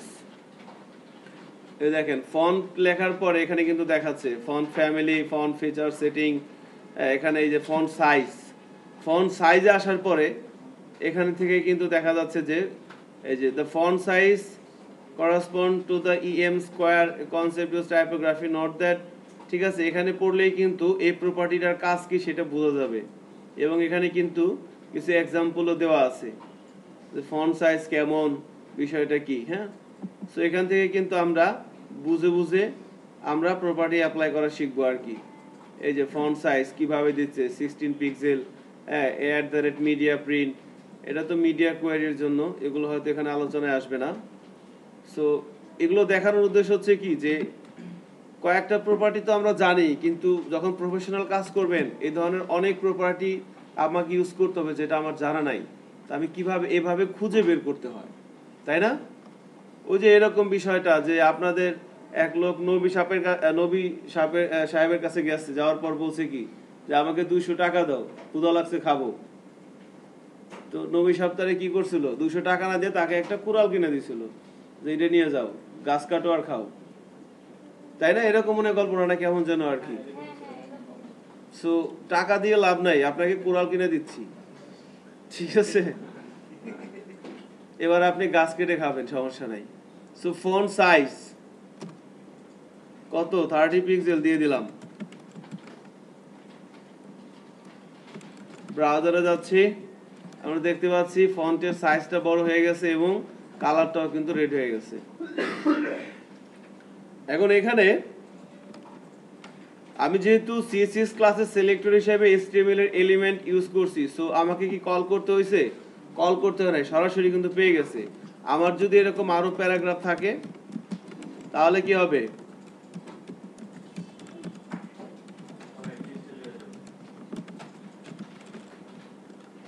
সবই পেয়ে যাচ্ছে না? যেহেতু আমি সরাসরি এলিমেন্টের নাম দেওয়া হয়েছে, সো এখানে যদি 100টা প্যারাগ্রাফ থাকে তাও কি হবে? একই রকম কিন্তু হয়ে যাবে। যদিও করা যায় যে আমার এখানে 100টা প্যারাগ্রাফ থাকবে, আমি এলিমেন্টের নাম ধরেই দিব, বাট সবাই পাবে না, এটাও করা যায়, এটাও আমরা দেখাবো আর একটু পরে। এবার ইউজার ডিফাইন ক্লাস দিয়ে করব। ধরেন আমি এখানে বললাম ডেমো, পি দিয়ে করলাম না। এবার চেক করি, এবার কি পাইছে? এবার কিন্তু এই প্রপার্টিগুলোর ওনার কে? Demo class. এই ডেমো ক্লাসের এই প্রপার্টিগুলো হোল্ড করে। সো এই ডেমো ক্লাস কিন্তু এইচটিএমএল এর কোনো ট্যাগের নাম না, এজন্য কি হচ্ছে, সরাসরি কিন্তু সে পাচ্ছে না, তাকে কল করতে হবে। সো কল করার জন্য অ্যাট্রিবিউট আছে দুইটা, একটা হচ্ছে আইডি আর একটা হচ্ছে ক্লাস। সো আমি সাপোজ আইডি দিয়ে কল করলাম, তাহলে এখানে কি লিখতে হবে? ডেমো। এবার চেক করি, পাইছে?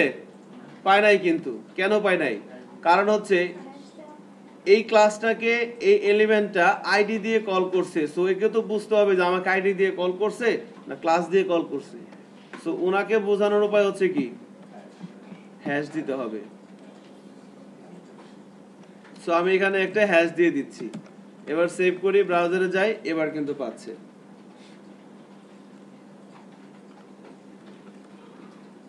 এবার দেখেন আমি যদি এই প্যারাগ্রাফও দিতে চাই, আমি এখানে যদি আইডি দিয়ে সেম আবার ডেমো ক্লাসটা কল করি, কি হয় দেখেন, কাজ, ব্রাউজারে যাই, চেক করি, কাজ কিন্তু হবে।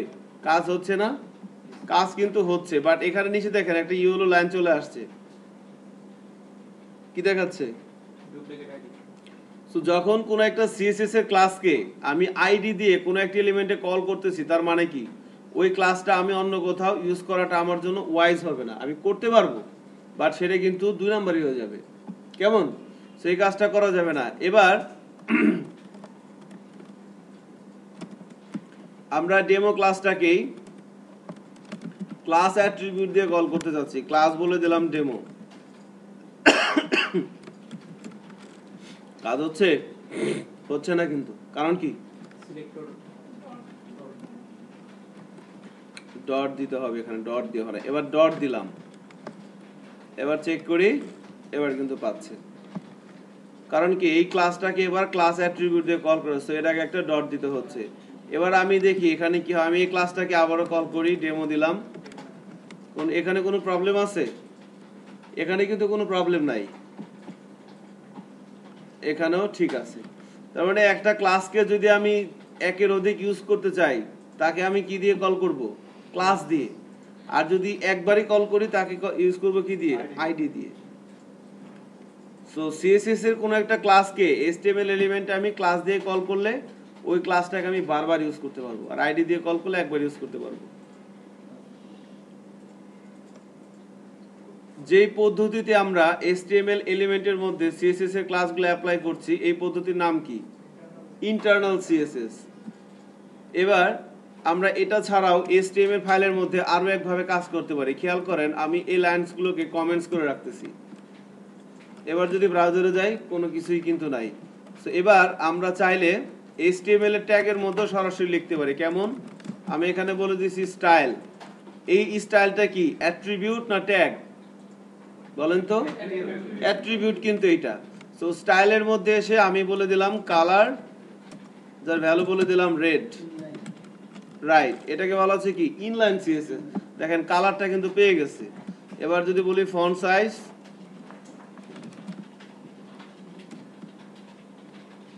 30 পিক্সেল, দেখেন পেয়ে গেছে, তাই না? সো ডেভেলপারদের সবচেয়ে পছন্দের কাজ হচ্ছে এইটা, আর এটা দেখলে ডিজাইনাররা সবচেয়ে বেশি খেপে যায়। বুঝতে পারছেন? আমরা যদি ভালো ডেভেলপার হই, আমরা সবসময় এই কাজটাই করব, কারণ ওই আলাদা সিএসএস ফাইল লেখা এখানে এত সময় নাই। বুঝতে পারতেছেন কি আমার কথাটা? ডেভেলপাররা সবসময় এই 2 নম্বরই কাজটা করে। এইটা হচ্ছে ব্যাড প্র্যাকটিস।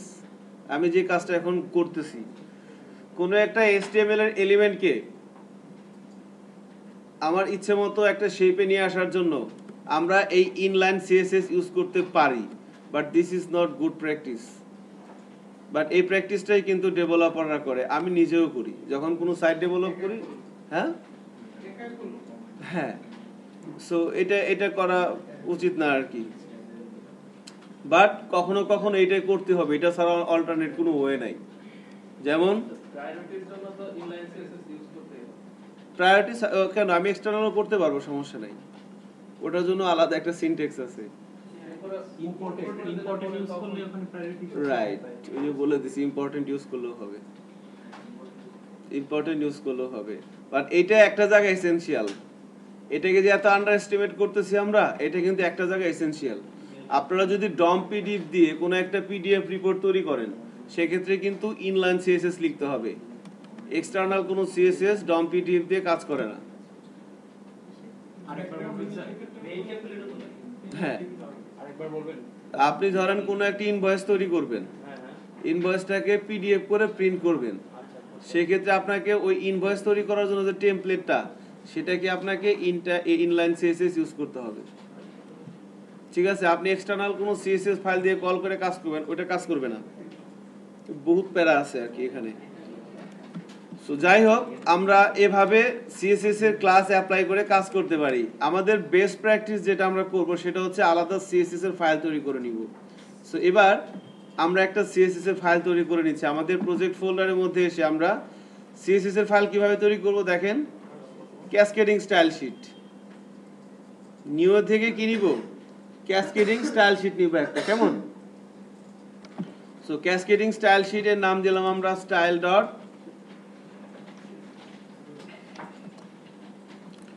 সিএসএস। সো একটা ক্যাসকেডিং স্টাইল শিট নিয়ে নিলাম।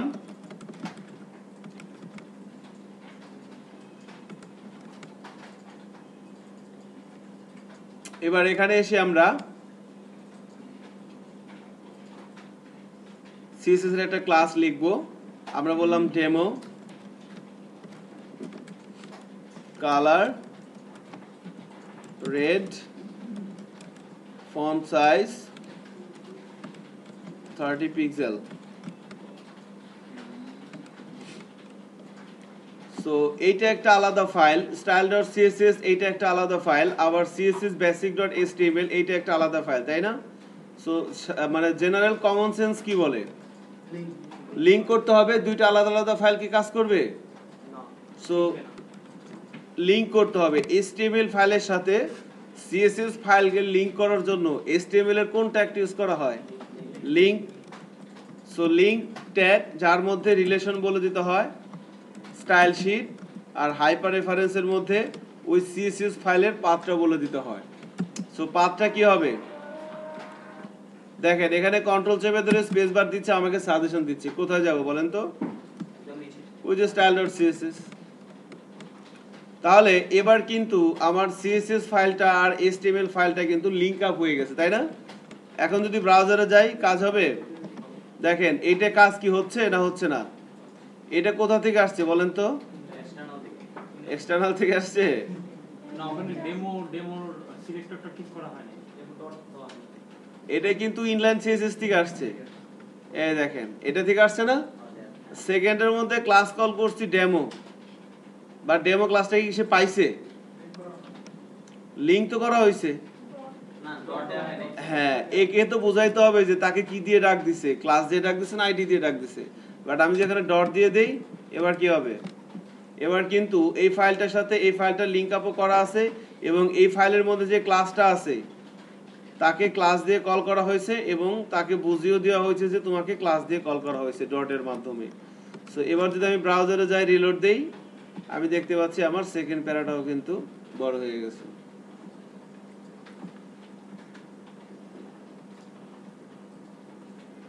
এভাবে আমরা সিএসএস এর ক্লাসকে এইচটিএমএল ফাইলের সাথে কানেক্ট করে এইচটিএমএল এর এলিমেন্টের মধ্যে আমরা কিছু প্রপার্টি অ্যাড করতে পারি, তাই না? এগুলো কিছু ভ্যালু। সো এই যে কালার ফন্ট সাইজ এগুলো কি প্রপার্টি, প্রপার্টি মানে কি সম্পদ, অ্যাসেট। এই অ্যাসেটগুলো অ্যাড করতেছি কোথায়, কোনো একটা এলিমেন্টের মধ্যে, আর এই এলিমেন্টের মধ্যে মাঝখানে যে কন্টেন্টটা আছে সেই কন্টেন্টটাই কি হয়ে যাচ্ছে, এই অ্যাসেটগুলো পেয়ে যাচ্ছে, প্রপার্টিগুলো পেয়ে যাচ্ছে, ওনার হয়ে যাচ্ছে আর কি।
তাহলে এবার আমরা HTML5 এর কয়েকটা লেআউট ট্যাগ নিয়ে কথা বলবো।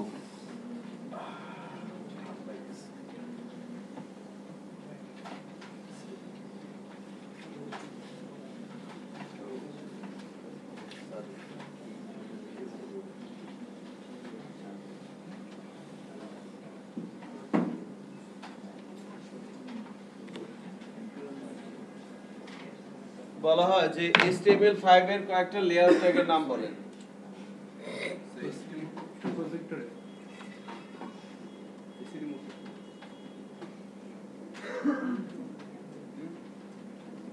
বলা হচ্ছে HTML5 এর কয়েকটা লেআউট ট্যাগের নাম বলেন।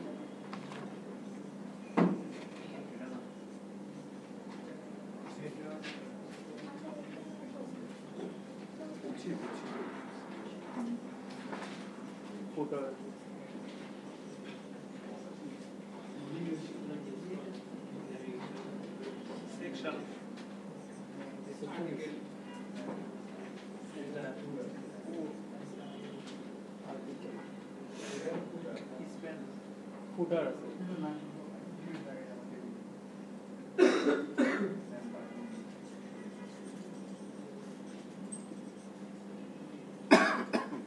সো এই সাতটাকে বলা হচ্ছে কি HTML5 এর লেআউট ট্যাগ। স্প্যান কে কিন্তু লেআউট ট্যাগ বলা হয় না। So div, section, header, nav, aside, article, footer এদেরকে বলা হচ্ছে কি HTML5 এর লেআউট ট্যাগ। সো এই ট্যাগ গুলো ইউজ করে আমরা কোনো একটা ওয়েবসাইট অথবা ওয়েব অ্যাপ্লিকেশনের লেআউট তৈরি করব।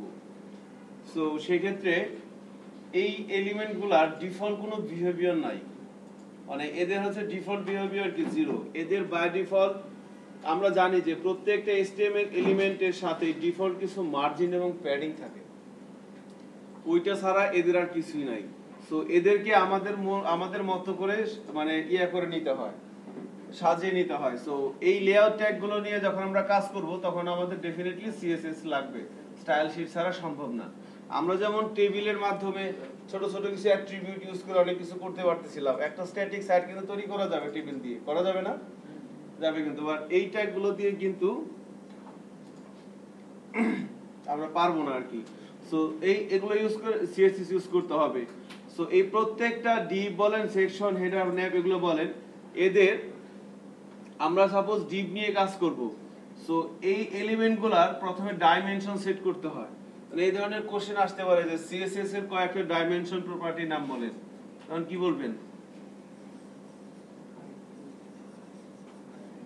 হাইট, ওয়াইড এগুলোকে কি বলা হচ্ছে? Dimension property. অর্থাৎ কোন একটা, যেমন ধরেন ডিভ নিলেন, একটা লোগো, এখানে কোন একটা ওয়েবসাইটের একটা লোগো থাকবে। সো এই লোগোটা আপনাকে তো এখানে নিয়ে আসতে হবে। সো লোগোটা ডেফিনেটলি কোন একটা ইমেজ। সো ইমেজকে আমি IMG ট্যাগ দিয়ে নিয়ে আসতে পারবো। এবার IMG ট্যাগটা থাকবে কার মধ্যে? কোন একটা ডিভের মধ্যে নিশ্চয়ই, তাই না? ডিভের মধ্যে তো ইমেজটা থাকবে। তাহলে এই ইমেজটা কিভাবে থাকবে? এই ডিভের আগে আমাকে আগে প্লেসটা তৈরি করতে হবে যেখানে আমি ইমেজটা রাখবো। সো ওই প্লেসটা তৈরি করার জন্য আমি যে ডিভটা নিলাম তার ডাইমেনশন সেট করে দিতে হবে, যে এর হাইট কতটুকু হবে, ওয়াইড কতটুকু হবে, এগুলো সেট করতে হবে আর কি। সো হাইট, ওয়াইড এগুলো আমরা সেট করে এই ডিভটা ইউজ করে দেখি কি করতে পারি। সবাই প্র্যাকটিস করবেন, হ্যাঁ, বসে থাকেন না কেউ। সো আমি বডির মধ্যে একটা ডিভ নিয়ে নিলাম। নিচে থেকে সুইচটা প্রজেক্টর রিমোটটা কই? এটা দিয়ে কি করেন? আসছে তো।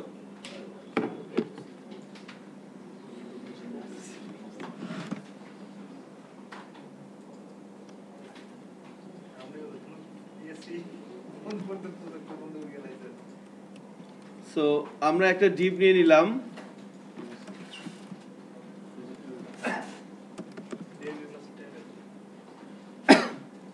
ডিভের মধ্যে আমরা একটা আইডি দিয়ে দিচ্ছি, বা আমরা একটা ক্লাস নিয়ে নিচ্ছি ডিভের মধ্যে। দেখেন আমি বললাম box1। এবারে box1 ক্লাসের জন্য আমরা স্টাইল শিটে যাচ্ছি। স্টাইল শিটে এসে যেহেতু ক্লাস দিয়ে কল করা হয়েছে, সো ডট box1 দিয়ে দিলাম। এখানে আমরা এর ওয়াইডটা সেট করে দিচ্ছি। ওয়াইড বললাম 200 পিক্সেল। আমরা এর একটা হাইট দিয়ে দিলাম, হাইটও বললাম 200 পিক্সেল। আমরা একটা ব্যাকগ্রাউন্ড কালার সেট করে দিচ্ছি, আমরা বললাম ব্লু।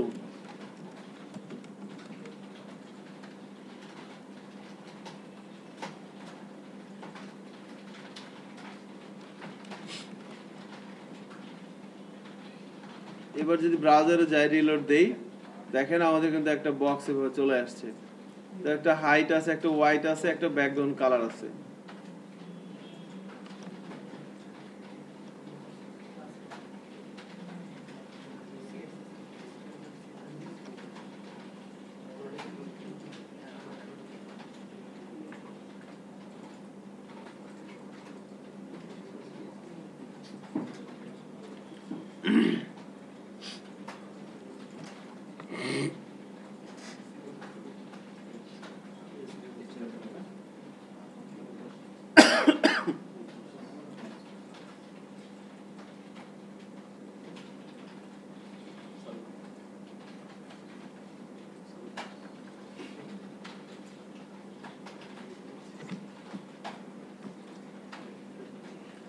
সো হাইট দিয়ে দিলাম, ওয়াইড দিয়ে দিলাম, ব্যাকগ্রাউন্ড কালার দিয়ে দিলাম, এভাবে চলে আসতেছে। এবার আমরা এই ডিপের একটা প্রথমে কি করলাম, একটা ডিপ নিয়ে নিলাম, এভাবে দিয়ে দিলাম। সো এবার আর একটা ডিপ নেই,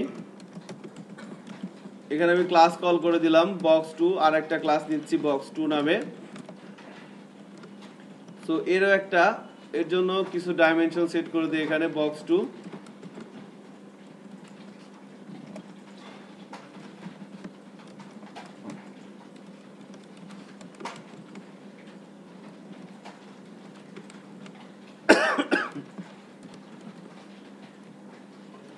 তো ব্যাকগ্রাউন্ড কালার দিয়ে দিলাম, বললাম রেড।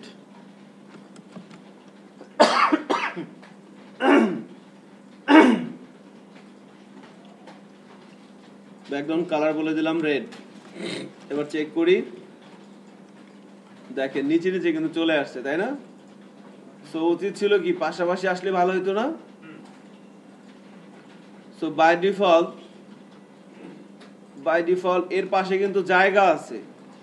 এখানে এর ওয়াইড হচ্ছে 200, হাইট ও 200, এর পাশে কিন্তু অনেক জায়গা আছে, বাট তারপরও এই উপর থেকে শুরু না হয় নিচ থেকে শুরু হয়েছে কেন বলেন তো? Block level element. Absolutely right. আমরা বলেছিলাম যে HTML এর এলিমেন্ট এবং ট্যাগ, তাই না? এলিমেন্ট এবং ট্যাগের মধ্যে পার্থক্য কি বলেন তো?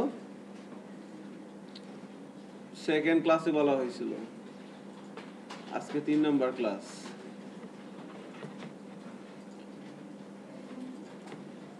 সো ট্যাগ হচ্ছে কি একটা মানে নির্দিষ্ট একটা অংশ, ওপেনিং ট্যাগ, ক্লোজিং ট্যাগ, তাই না? আর এলিমেন্ট কি? উপাদান, না? তাই কি বলেন এটা? এলিমেন্টের সম্পূর্ণটা মিলেই আসলে একটি এলিমেন্ট।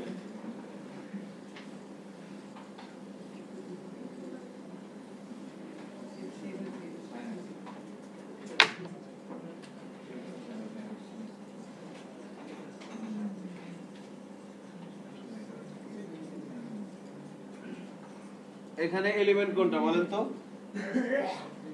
সম্পূর্ণটাই, হ্যাঁ, মানে শুরু থেকে শেষ পর্যন্ত না, পি তো ট্যাগ। এখানে এলিমেন্ট কোনটা? ভিডিও লেখাটাই এলিমেন্ট। এতটুকু এলিমেন্ট, এটুকুন বলেন, আপনাদের মতামত দেন, সমস্যা নাই। আপনাদের বাড়ি ঘর চলে যাবে নাকি? বাড়ি ঘর, বউ জামাই ঘর চলে যাবে।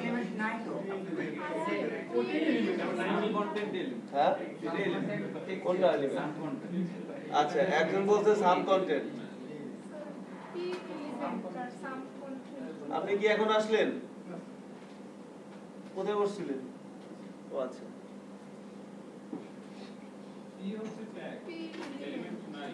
এলিমেন্ট নাই, এলিমেন্ট নাই এখানে। বাস,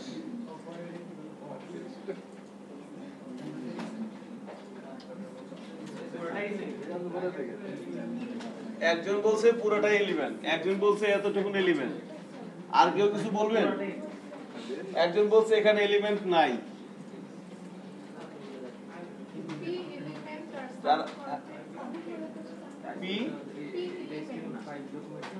আচ্ছা, যারা কথা বলতেছেন না তারা কি সুবিধাবাদী? দুইটা ট্যাগের মধ্যে যেটা থাকবে সেটা হচ্ছে এলিমেন্ট। এইটা দুইটা ট্যাগের মধ্যে তো সাম কন্টেন্টই আছে। হ্যাঁ, ওটা এলিমেন্ট। এইটা এলিমেন্ট, রাইট? হ্যাঁ, এটাই তো, হ্যাঁ। তাই না? মাঝখানে যা থাকবে সেটাই element। হ্যাঁ হ্যাঁ। So, এটাই তো প্রথমে বললাম, আপনি তো কনফিউশন so যারা এটা বলছেন তাদেরটা হয় নাই। This is not element. ঠিক আছে?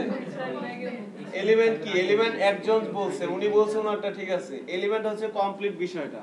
এই পুরো জিনিসটাকে বলা হচ্ছে এলিমেন্ট। আমি যখন বলবো বা কেউ যখন বলবে যে এখানে ট্যাগ কোনটা আর এলিমেন্ট কোনটা, so this is A tag, opening tag, this is A closing tag. Tag হচ্ছে একটা নির্দিষ্ট অংশ, আর এলিমেন্ট যখন বলবে যে প্যারাগ্রাফ ট্যাগ, যখন আপনাকে বলবে যে একটা প্যারাগ্রাফ ট্যাগ লেখো, তখন আপনি বলবেন যে ওপেনিং ট্যাগ লিখবো না ক্লোজিং ট্যাগ লিখবো। যখন বলবে যে প্যারাগ্রাফ এলিমেন্ট লেখেন, তখন আপনি এভাবে লিখে চুপচাপ বসে থাকবেন যে this is a paragraph element. এবার মাঝখানে যে বিষয় থাকে এটাকে বলা হচ্ছে এলিমেন্ট কন্টেন্ট। সো এই ওপেনিং ট্যাগ থেকে শুরু করে ক্লোজিং ট্যাগ পর্যন্ত ইনক্লুডিং কন্টেন্ট, পুরো জিনিসটাই হচ্ছে কি আমার একটা এলিমেন্ট। সেটা হতে পারে হেডিং, হতে পারে প্যারাগ্রাফ, হতে পারে যে কোনো কিছু হতে পারে। সো এটা কমপ্লিট জিনিস হচ্ছে কি একটা এলিমেন্ট। তাহলে এখানে বলা হচ্ছিল যে এলিমেন্ট কিন্তু দুই ধরনের হয়, একটা হচ্ছে ব্লক লেভেল আর একটা হচ্ছে ইনলাইন।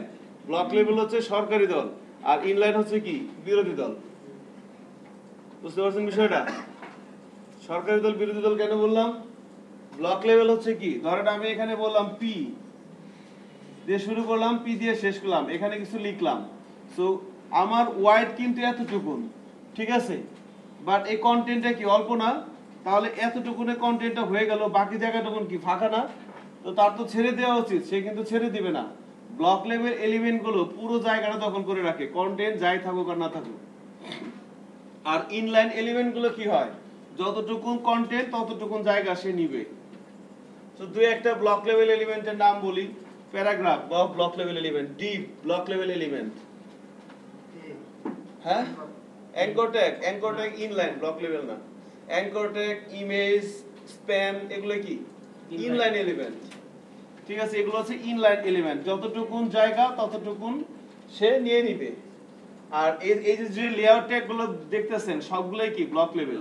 অ্যাসাইড, আর্টিকেল, ফুটার, ন্যাব, সেকশন, ডিপ, সব কি ব্লক লেভেল। আপনি কন্টেন্ট যতটুকুনি থাক আর না থাক সে পুরো জায়গাটাই নিয়ে নিবে। এজন্যই কিন্তু এখানে দেখেন এতখানি জায়গা ফাঁকা, বাট সে পুরো জায়গাটা দখল করে আছে। এটা কি সরকারি দল ছাড়া সম্ভব? এজন্য বলা হচ্ছে ব্লক লেভেল এলিমেন্টকে বলা হচ্ছে সরকারি দল। মানে এটা আমার একটা স্টুডেন্ট বলছিল আর কি, তার সামনে অনেকক্ষণ কথা বলা হয়েছে। আমাদের আহসানুল ইউনিভার্সিটি ডিপ্লোমা ক্যাম্পাসের একটা ছেলে, ওখানে ওয়েব ডিজাইনের একটা ক্লাসে কথা বলতেছিলাম, প্রায় 45 মিনিট কথা বলছি ব্লক এলিমেন্ট নিয়ে, এলিমেন্ট ট্যাগ। সবার শেষে বলছি ব্লক লেভেল এলিমেন্ট আর ইনলাইন এলিমেন্ট কি বুঝছেন? জি স্যার বুঝছি। কি কয় স্যার, ব্লক লেভেল হচ্ছে সরকারি দল আর ইনলাইন হচ্ছে বিরোধী দল। মানে তার জায়গা যতটুকুনি থাক সে পুরোটাই দখল করে নেবে, ঠিক আছে। আর ইনলাইন বিপদের মধ্যে আছে, যত কোন রকম মাথা গুঁজে আছে আর কি। সো ওই জায়গাটায় আর কি। এখন এই কারণেই কিন্তু দেখেন ডিপ যেহেতু ব্লক লেভেল এলিমেন্ট, সো তার যতটুকুন জায়গা সে কিন্তু ততটুকুনি মানে নেয়নি, সে পুরোটাই কিন্তু নিয়ে নিছে। সো এই অবস্থায় যদি থাকে তাহলে কিন্তু আমরা লেআউট করতে পারবো না। এখন এজন্যই কি আছে, তত্ত্বাবধায়ক সরকার আছে না? সো তত্ত্বাবধায়ক সরকার হলে কি হবে, দুইজনকে মিউচুয়াল করাই দিবে। সো তত্ত্বাবধায়ক সরকারের নাম কি বলেন তো? Float, right. এই যে দেখেন, আমি যদি এদেরকে সমানে নিয়ে আসতে চাই, যে যার যতটুকুন জায়গা সে ততটুকুন নিবে, অতিরিক্ত কোনো কিছু করবে না, এজন্য আমার লাগবে ফ্লোট লেভ। এখন ফ্লোট লেভটা কোথায় দিব? উপরেরটা দিলে হবে? দুইজনেই সমস্যা আছে, বুঝলেন না? কেউ কিন্তু ভালো না, এজন্য দুইজনের মধ্যেই দেওয়া লাগবে, ঠিক আছে। আপনি বলতেছেন সরকারি দল খারাপ, বিরোধী দল ভালো, এজন্য সরকারি দলে তত্ত্বাবধায়ক সরকার বসে দেন, তাহলে কিন্তু হবে না। ঠিক আছে, এটা তো বেসিক্যালি আসতেছে ডিসপ্লে প্রপার্টি থেকে, Display তো আমরা inline ডিসপ্লে ইনলাইন সেটাও হবে, সেটাও হবে, ডিসপ্লে ইনলাইন ব্লক করে দিলেও হবে, কোনো সমস্যা নেই। বাট আমরা ফ্লোট লেফট দিয়ে এই কাজগুলো করা, ডিসপ্লের জিনিস ও ডিসপ্লেটা অন্য কাজ ইউজ করা হয় আর কি, এলিমেন্ট পাশাপাশি নিয়ে আসার জন্য। Just a minute. হ্যাঁ, হ্যালো, হ্যাঁ, ওয়ালাইকুম আসসালাম। তাহলে আমাকে এখন ফ্লোট লেফট ইউজ করতে হবে। সো ফ্লোট লেফটটা দেখেন, আমি বক্স ওয়ানে অ্যাপ্লাই করি, কি হয় দেখেন, বক্স ওয়ানে অ্যাপ্লাই করলাম, অর্থাৎ এই ব্লু কালারের এটা এখানে আমরা ইউজ করছি। সো দেখি কি হয়, দেখেন পাশাপাশি বসে গেছে। এইটা কিন্তু পুরোপুরি এটার পাশ থেকে শুরু হয় নাই, এই জিনিসটা কি এটার ভিতরে ঢুকে গেছে কিন্তু, অর্থাৎ এই রেড কালারে এটা কিন্তু এটা নিচ দিয়ে ঢুকে গেছে। এই বাকি যতটুকু দেখতেছেন না, এটা কিন্তু টোটাল ওয়াইটটা কত দিয়ে আছে, 500, তাই না? আমরা যদি এটার ওয়াইটও 200 দিই তাহলে দেখেন কি হয়। এখন বক্স ওয়ানের ওয়াইট কত, 200, হাইট কত, 200, বক্স টুর ওয়াইট কত, 500 না? আমি বক্স টুর ওয়াইটও 200 দিয়ে দিই, কি হয়ে গেছে বলেন তো? ওটা কোথায় চলে গেছে, হারাই গেছে, এর ভিতরে ঢুকে গেছে, গায়েব করে ফেলছে। মানে তত্ত্বাবধায়ক সরকার হয়ে গেছে কি সরকারি দলে, এবার ওটা গায়েবই করে দিচ্ছে। যা, বুঝতে পারতেছেন? এখন দুই দলের কম্বিনেশনে যদি তত্ত্বাবধায়ক সরকার হয় তাহলে কিন্তু সবাই মিলেমিশে থাকবে, তাই না? এবার মনে করেন এই ফ্লোট লেফটটা আমি এখানেও দিয়ে দিলাম, এবার ঠিক আছে, এবার কিন্তু দুজনই সোজা হয়ে গেছে, ঠিক আছে, কোনো সমস্যা নাই। আর আমি যদি মনে করেন এইটাই না দিয়ে শুধু এইটাই দিই তাহলেও কিন্তু হবে না। আমি শুধুমাত্র একটা ডিবের মধ্যে ফ্লোট লেফটটা দিয়ে দিলাম, হইছে? মানে কিন্তু সো আসলে আমরা যে কাজগুলো করি এই সবগুলো কাজে কিন্তু আমাদের রিয়েল লাইফের সাথে মিলে যায়। খেয়াল করে দেখছেন বিষয়টা? আপনি একটু চিন্তা করে দেখবেন মিলে যায়। এবং এভাবে চিন্তা করে কাজ করলে দেখবেন কাজের মধ্যে মজা পাবেন। সো আমরা এভাবে কিন্তু পাশাপাশি ডিপ বসাতে পারি, তাই না? তো এখন যেহেতু আমরা পাশাপাশি ডিপের হাইট ওয়াইট দিতে পারি এবং পাশাপাশি আমরা নিয়েও আসতে পারতেছি, সো যে কোনো ধরনের লেআউট কিন্তু আমরা এভাবে পাশাপাশি ডিপ বসিয়ে করতে পারবো, তাই না? সো আমি যদি এভাবে একটা রেখে দিই, এটা একটু করে ফেলেন তো সবাই, তারপরে আমরা সামনের দিকে আগাবো আর কি। কারণ আমরা কিন্তু একবারে টেবিল থেকে শুরু করছি এবং কোনো একটা জিনিস স্কিপ করে যাচ্ছি না, আমরা একবারে ডিরেক্ট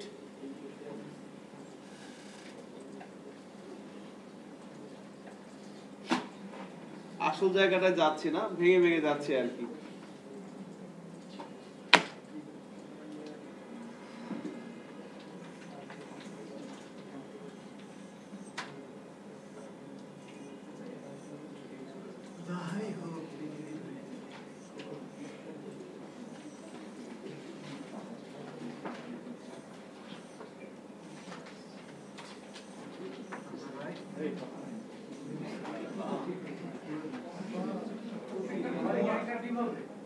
হ্যাঁ,